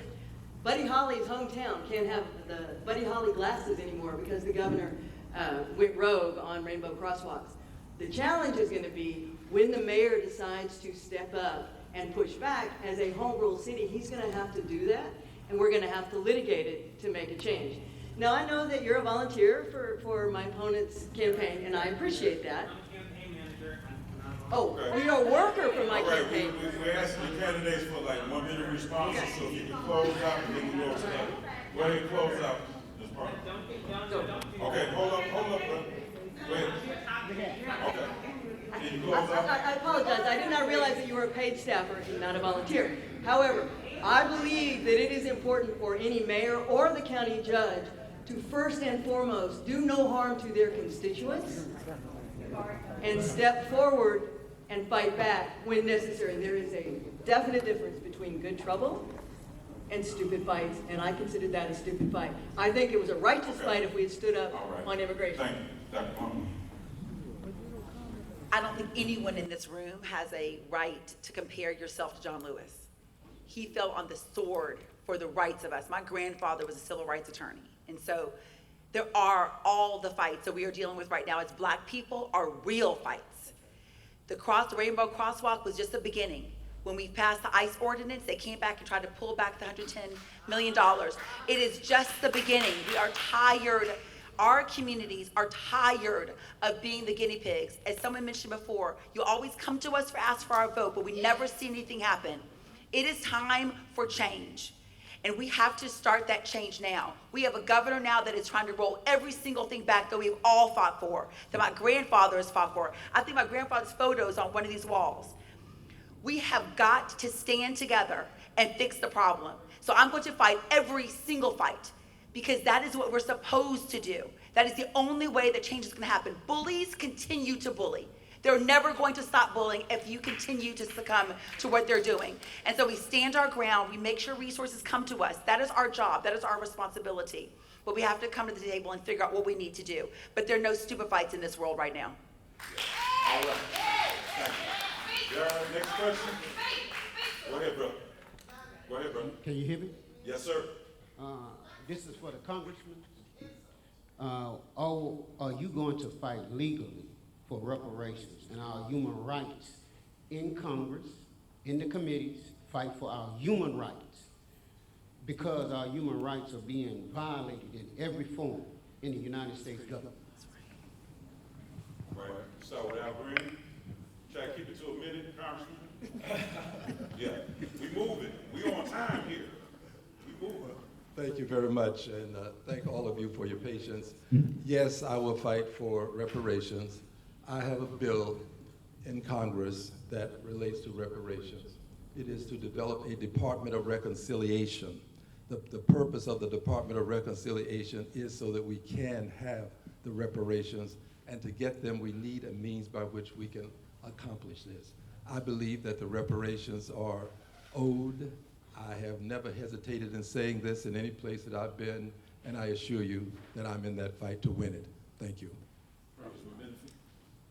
Yes, as I just said, I fully support reparations. I'm already a co-sponsor on HR 40. I'll continue to fight for that, and I believe that through and through, and I've said it publicly throughout the course of this campaign. To your second part of your question about fighting in committees for our rights, absolutely. Look, right now, they're stripping the right to vote from Black folk across this country. They're allowing the United States Supreme Court to carve up districts that are majority African American, slice them into multiple districts. The fight against that is going to be one in the courtroom, but two, when these cabinet secretaries come before the Judiciary Committee, the Oversight Committee, they get their teeth kicked in if we do it the right way, and a couple of them have already been fired. So I plan to serve on one of those two committees to make sure that I'm on the front lines of the fight against the stealing of our rights. Mr. Darrell, next question. Yeah, I got the question. Go ahead. My question has to deal with the... Can y'all hear the brother? Okay, my question has to deal with the reparations argument. First of all, this is for the congressman. When do you think we should, don't you think we should be running out, establishing our own government so we can have freedom, justice, and equality? I mean, black people are getting killed in the street and stuff like this. We fighting a losing battle when we're talking about, you know, just, what's the word that Mr. Muhammad used? Yeah, when we have been consumed by this government. Did you understand the question, Congress? Here, I got you. Men? Yeah. Did y'all understand the question? So there are, yes, got you. Do you believe that black people should have their own government? I'm assuming separate from the American government. And what will you do for black people different from others? Two very different questions. 1 minute, go. Al Green, you first. Representative Green, I'm disrespectful. Well, thank you for allowing me to be first again. I'm of the opinion, I'm going to go back to your human rights question.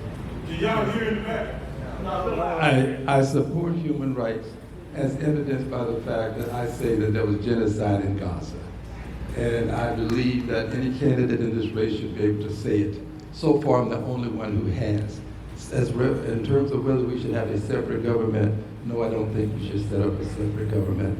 I think we have to do all that we can within this government to get justice. And that may be difficult, but I don't think we're going to set up a separate government in this country. Yeah, look, I think the core of what you're asking is, should black people be looking for ways to do for ourselves? And my answer is yes. Whether it be through our small businesses, through our nonprofits, we should be trying to pour into our own networks. Look, there are other communities that set up businesses and they watch their money 9, 10 times before it goes anywhere else in the community. But in many times in black communities, you don't see any black-owned businesses that are able to thrive. It's the same type of companies that are set up that are stripping money out of our community. So the short answer is, I think that we should be figuring out ways to do for ourselves. Whether it be through nonprofits, through small businesses, but building up the folks who are in our community so that we can be able to control our destiny. We're doing good, we're doing good, we're moving, y'all. Next question. Richard Hanna with the People's News on KPFT 90.1. Anise, when you were mayor, we had a problem with the homeless, and you were part of the homeless, the ban on feeding the homeless. Can you address that? And for the congressmen up there, do you agree that it's time to have a ban or some type of restriction on arms to Israel?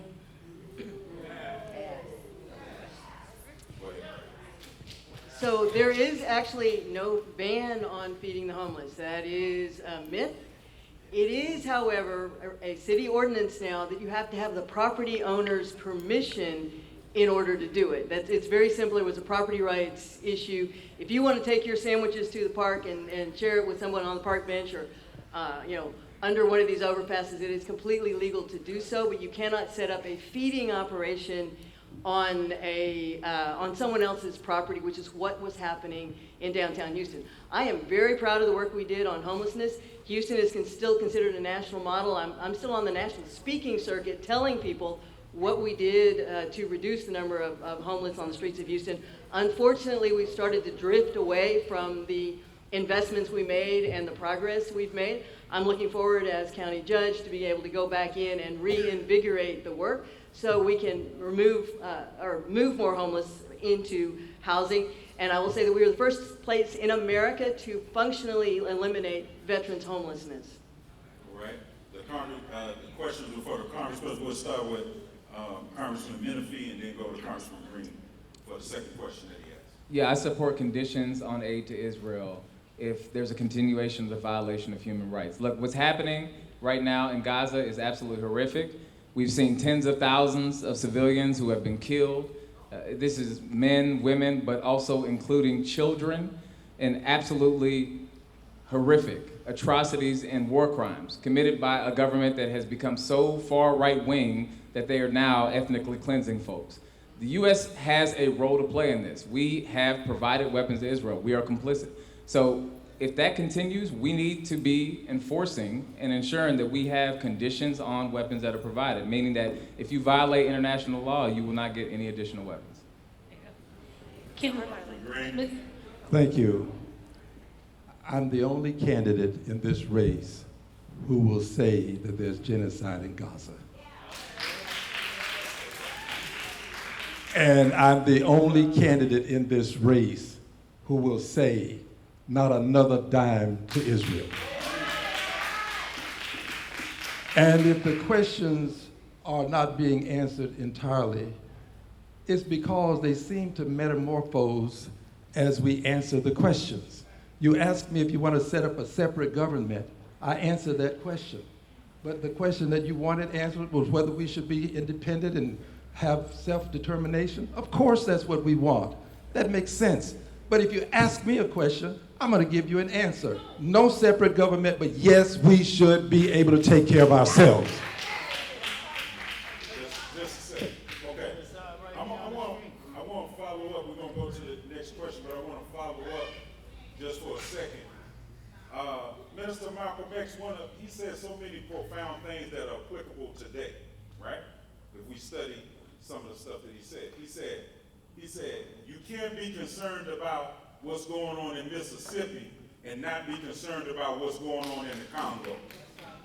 He said, you can't get your situation straight in Mississippi without getting the situation straight in the Congo, because it's the same people, the white supremacist imperialists, that are pulling those strings in both places. Now, about a month ago, this is for the Congress people, maybe a little over a month ago, the President of Ghana brought the reparations resolution before the United Nations. Of course, Malcolm talked about taking it beyond civil rights to human rights, going before the international body, and it passed. But America, Israel, and somebody else voted against it, and 50-some European countries abstained. I heard what you said about how strong are you going to be in that federal position, pushing this on an international level? How strong can we count on you to be? You can count on me to be a champion of the issue. I'm not just going to co-sign some bill and that be the end of it. I will be a champion on this issue publicly in every single room that I walk in. There's not a single room where I'm going to run away from the issue of reparations. I believe in it very deeply and strongly, and I'm willing to fight for it. I have been very strong on the issue. I didn't start this when I decided woke up one morning and wanted to be a member of Congress. I've been strong on this issue for years, and I will continue to be strong on the issue. I was there with Barbara Lee when she was strong on the issue, with Maxine Waters when she was strong on the issue. This is an issue that's been before us, and some of us have already been out there. Let me add also that there's something happening in Sudan. Pass out the letter that I have, where I have contacted the Secretary of State about what's happening in Sudan to make sure that we stop sending the arms in that are killing our people in Sudan. There's also something going on in Haiti. I have a letter here where I have sent a letter to the Secretary of State about Haiti. I'm involved, I'm engaged. I've been doing what somebody else promises to do. Do you want promises, or do you want someone who's already doing the job? I'm glad you brought that up, Congressman.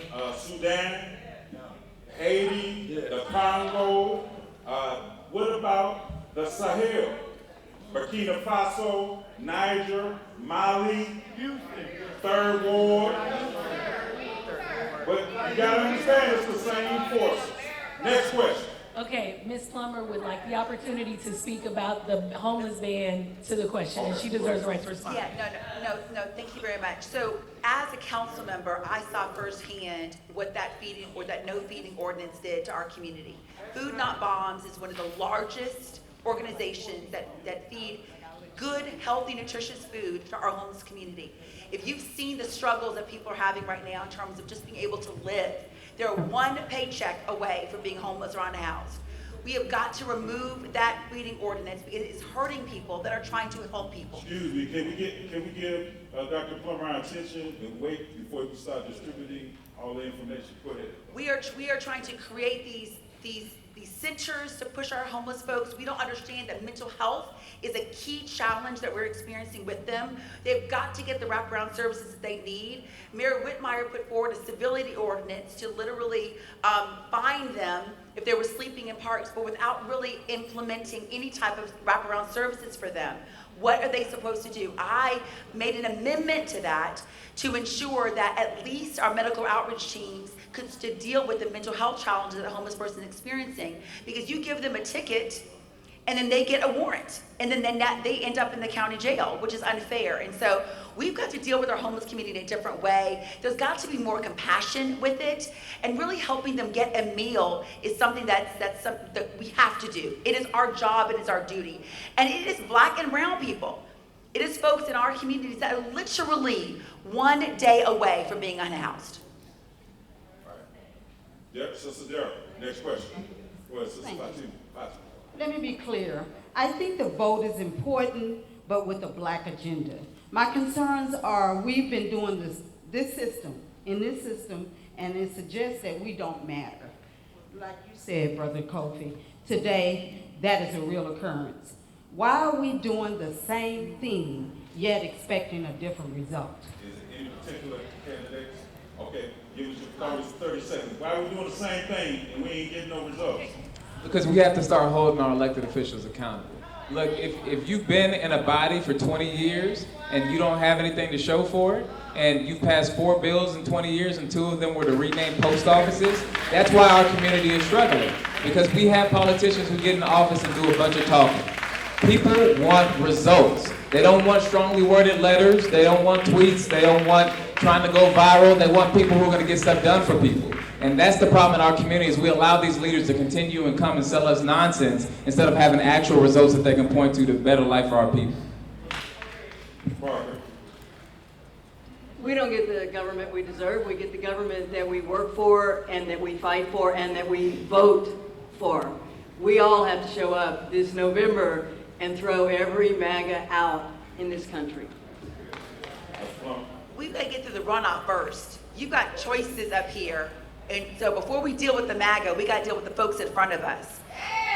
All the work that I have done as an at-large member was focused on people of color. From environmental justice challenges to the apartment inspection ordinance that just passed, the ICE ordinance that just passed, the misallocation of drainage dollars that was done under multiple administrations, and it's why our communities continue to flood. And so yes, you continue to do the same thing over and over again. It's a definition of insanity, and that is why I'm running to be your next Harris County judge. Thank you. Mr. Menifee is dishonest. I have here that we will pass out to you a part of my record, which consists of more than $20 billion.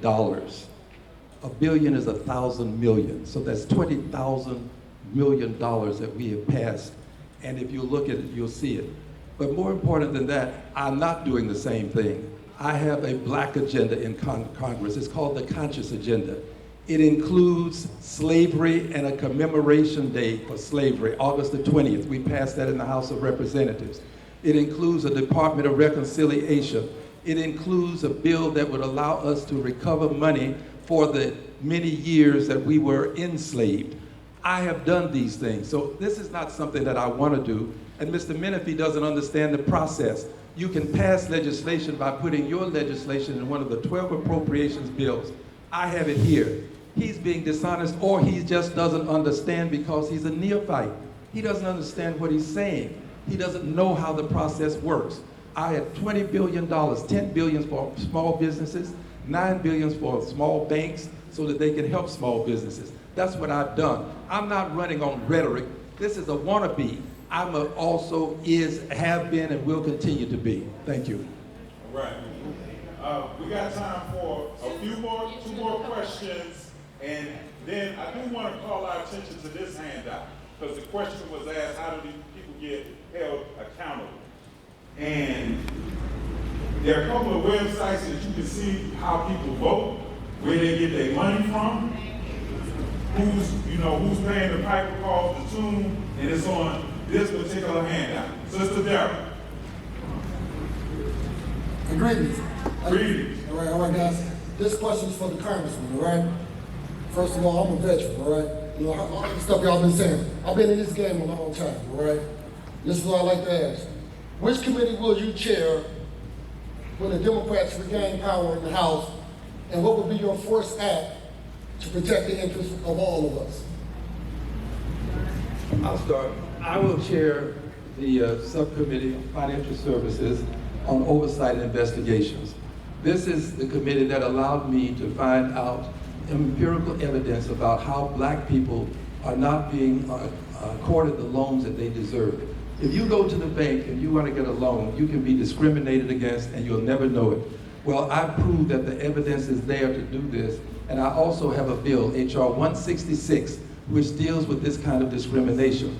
We make it a crime to discriminate against you in lending. When you're buying a home, when you're buying a car, these things happen. We can prove that it happens with something called match pair testing, where you send out 3 people. One of them can be of African ancestry, 2 Anglos. The Anglos can be less qualified. They get the loans. The person of African ancestry doesn't get it, or might get a loan for less than the person who were less qualified. This is what's happening, and I have legislation to deal with it. So this is not a fantasy. I've been working and doing these things. Remember, this is rhetoric that you're hearing over there, and you're hearing about what I have actually done. That's the difference between the two of us. And again, he still will not say there's genocide in Gaza. Ask him to say genocide in Gaza. Let's see if he can fix his lips to say it. Congressman Green has been in Congress for 20 years and has never chaired a full committee. Never chaired a full committee. If I'm in Congress for 20 years and I haven't chaired a full committee and I have not passed 20 bills, kick me out of Congress. I'm telling you right now, do not vote for me anymore. I've already filed a bill that would double Pell Grants in this country, and I'm going to do every single thing I can to push it forward. I went to college first in my family to be able to do so, and I did so on a Pell Grant. Since that time, college is 3-4 times more expensive than it was at that time. And I just talked to my nephew the other day who was considering going to the military because his family can't afford to send him to college. I believe that college should be affordable for each and every Stop person. talking in the back while we have people speaking. Brother, the lawyer came up and told me, please stop talking in the back. And I'm going to work hard to pass that bill. Thank you. All right, next. Last 2. Hey, good evening. Good evening. Can y'all hear me? You know, y'all talking about apartheid and this and that. You know, we almost have apartheid here in Houston. We almost have apartheid here in Houston with black people and brown people. We're talking like it's a foreign place. You know, Houston, black people are the highest, the poorest race in the poorest city, big city in the United States. This is known. You ask AI, if you read up, you listen, they say Houston leads in poverty of all the big cities. And black people lead that now. 10 years ago, we didn't lead it. So I'm going to put my question to make 2 points to 2 people. Brother Al Green, me and Miss Gladys House, that you know of, asked for a field hearing on why we were having problems getting contracts for the last 15 plus years. We've heard every excuse that can be made on that. This is Denise Parker. You served as mayor. I've been to your house for a fundraiser. I contributed money to your campaign years ago in your own house. But when I talk about black people doing business, you left the room in your own house and left me by myself. I came and spoke before City Hall, talking about our technology solutions to help the housing department keep sending funds back. You ignored my question. And I put all the information out there. The solution was there. This is how our black businesses are not being engaged. We're not, I've said in so many meetings in the city, and even when you were mayor, where black people were the majority audience, and they said, we can't find y'all when it comes to doing business. This is intent, this is deliberate, and thank you, Ms. Plummer, for trying to include us in procurement. Yes. Thank you very much. My question goes to Denise Parker, who's running for county judge, about this is how we've been treated and why we're here. Okay. You going to do anything to change it? I am proud of my record on contracting for black businesses, and if you mentioned AI, go ahead and do a search. My record was better than Sylvester Turner's. Bet me. $1,000 right now. My record was better than Sylvester Turner's. You didn't get a contract and you're unhappy, and I apologize for that. I can't do anything about that. But I am proud of the efforts we made to move more business into the black community, And we're going to have a bigger problem now than we had in the past. I also fully supported MWBE programs for all minority companies and women-owned businesses. We're going to have a much bigger problem because now we can't do DEI, and it is almost impossible. It is almost impossible to have a fully functioning MWBE program, which means we have to be even more intentional than we were when those programs existed. I committed to it then, I'm going to commit to it now. Congressman Green? Yes, may I ask a favor of you? Would you kindly allow them to distribute the work product that I have? Yeah, we just don't want to disturb everybody. I understand, but listen, this is proof. Go ahead, take one and pass it down. Thank you. Can you pass out the work product, please? I have it here, and I would have you see it. Okay. And you can't see it if you can't have it in your hands. Take one. This will show you. Yeah, no, I've got 50 copies of it, and I want everybody to have a copy. Mr. Menifee is being dishonest. This one's for me. Okay, Mr. Menifee. Take one and pass it down. One and pass it down? I have 50 different copies. I don't need to give out one. Everybody can have one. Everybody can have one, and everybody can see how dishonest he is.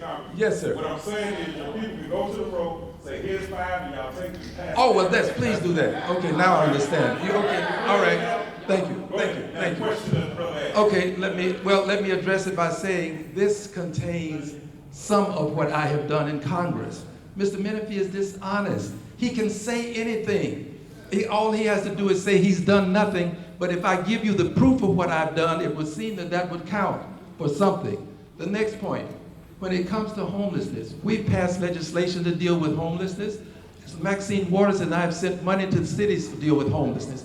We don't spend it, we send it to cities. It's the cities that spend the money. Congress does not say, here's money for 3rd Ward, or 4th Ward, or 5th Ward. That's what cities do. And finally, as it relates to your question about wanting to have something done in a field hearing.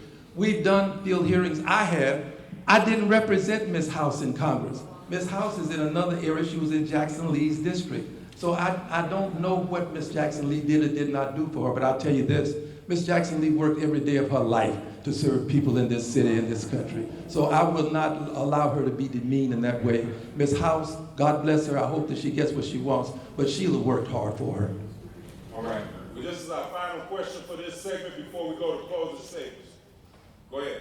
Okay, hi, my question is for the Harris County Judge candidates. Will you support or oppose the continuous increase of county funds to expand the Harris County jail and carceral system funding while defunding community services and supports which actually lead to the reduction of crime and increased community health and wellness? So are you going to support or oppose us continuing to spend more and more money to expand the carceral system while defunding all of the other supports and programs that are needed for our community? Yes, absolutely. I will absolutely oppose that. As a matter of fact, in the first 100 days, I'm focusing on auditing the Harris County jail system. We are spending $50 million annually to ship out 1,500 inmates in Mississippi and Louisiana. 80% of our inmates have mental health challenges, are not being supported. We do not give any type of second chance opportunities to them. There's no GED training, no vocational, no apprenticeship programs that are created.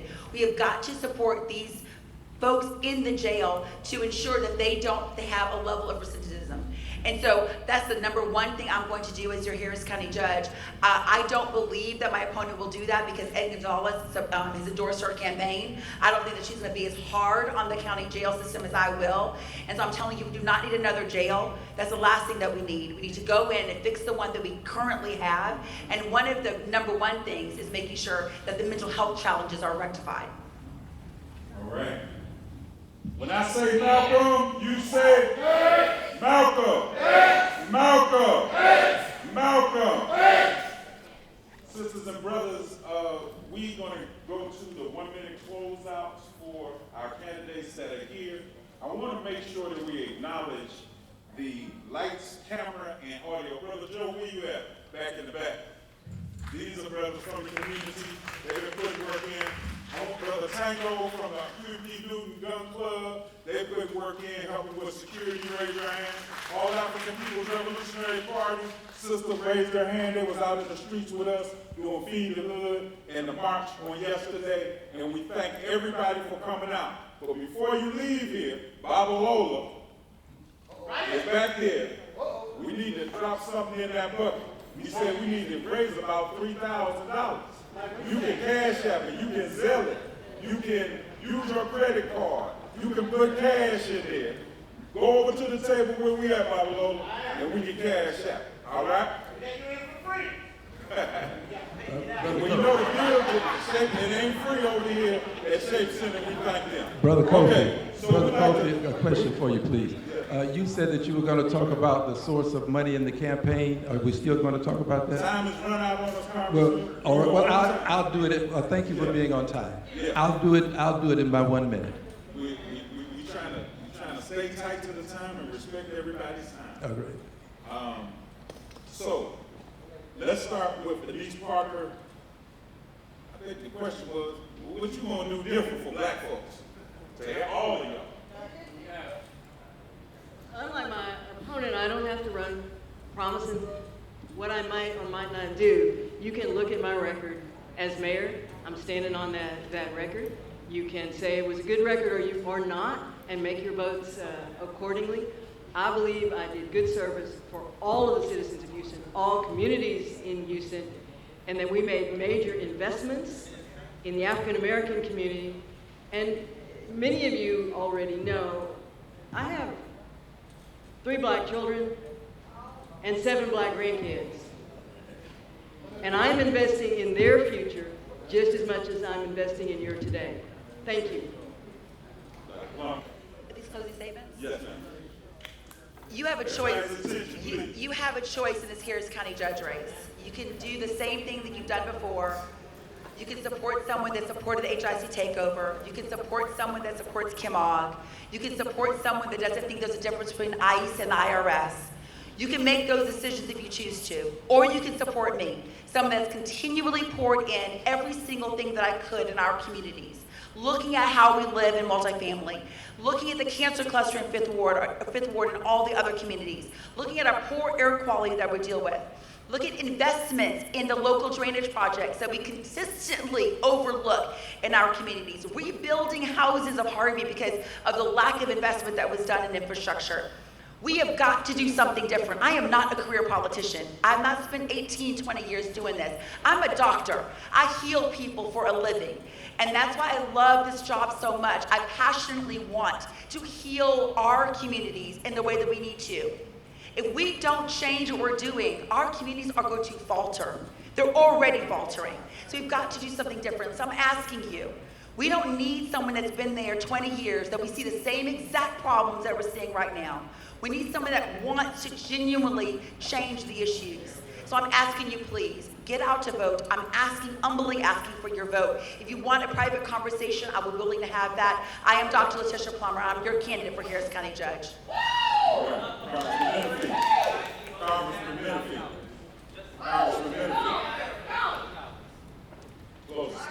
Hey, I'm your Congressman Christian Menifee. Look, I'm going to do for black people the same way I did when I was Harris County Attorney. You can ask anybody about my record when I served as County Attorney. I had no problem standing up to the Trump administration, to Greg Abbott, to Ken Paxton, and beating them in court when they try to let concrete batch plans hyper-concentrate in our neighborhoods. I didn't back down from them a single time, beat them, and they changed the rules. When they tried to get our votes thrown out, took them to court, beat them, and made sure that every single vote was counted. To protect health care programs, to make sure that they stopped scamming older black women in our communities and taking their homes out from under them. I have fought my entire time as public service for our communities. I'm going to do the exact same in Congress. I'm only 100 days in. But I'm going to keep fighting for us each and every day and build a legacy out of making sure that I'm taking care of our people. Thank you.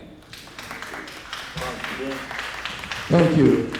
I fight each and every day because I show up for work. Within his first month, he missed an entire week from work. He was in Houston, Texas, while I was in Washington, D.C. voting. I am the candidate who has given to you money for flooding, $100 million I donated to this city by way of Congress for flooding. It was your tax dollars and they should have come home to you. I'm also the candidate who is with Mr. Smokey Phillips, the constable, $500,000 to deal with the way women are being treated when the World Cup comes to town, this human trafficking. I'm the candidate who has been working hard. My contributions don't come from the crypto industry. They have spent more than $5 million to defeat me. You have to ask yourself why. I'm not a sellout. People have been bought and sold by the crypto industry. I'm not one of them. And again, I'm the candidate who can say there's genocide in Gaza. No other candidate is saying it and still cannot say it. Genocide did happen in Gaza. Can we all stand, please? We started out to say everything we do in our community, we started on a spiritual note. But that's why I poured the libation, so we're just going to have a minute. You can assume the posture of prayer that is most comfortable with you. We want to call on the Creator, the one who's been revealed to all and known by many different names. We want to thank you for this gathering this evening. And we want to call forth the spirit of our ancestors, Mr. Malcolm X, who was no doubt uncompromised. And we should never say his name without saying Dr. Betty Shabazz. We want to lift up the legacy so we can learn from it. As we go out here, after this is all over, I see many community warriors, strong independent organizations. We've been here through different mayors, different Congress people, different things, still grappling with the realities of our community. So when I say Malcolm, you say X. Thank you, brothers. Brother Deloy, Brother Deloy got to close the word. He ain't tell me. Turned off.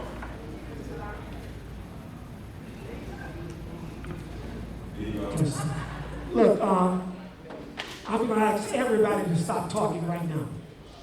You in our house, people's house, okay? Because there's been a little bit of disrespect during this session, and shame you don't do that here. We may have different views, but we're going to be principled in how we address those views.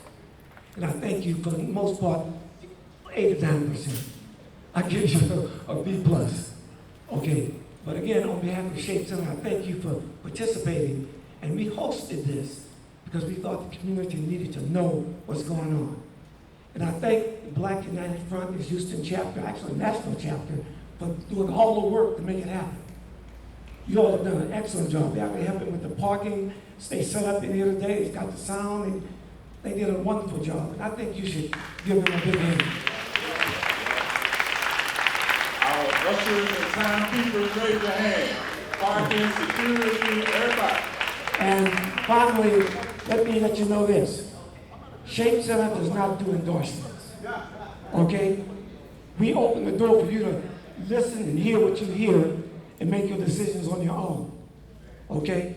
So I know you've had enough coming at you today to be able to make an intelligent decision. Okay?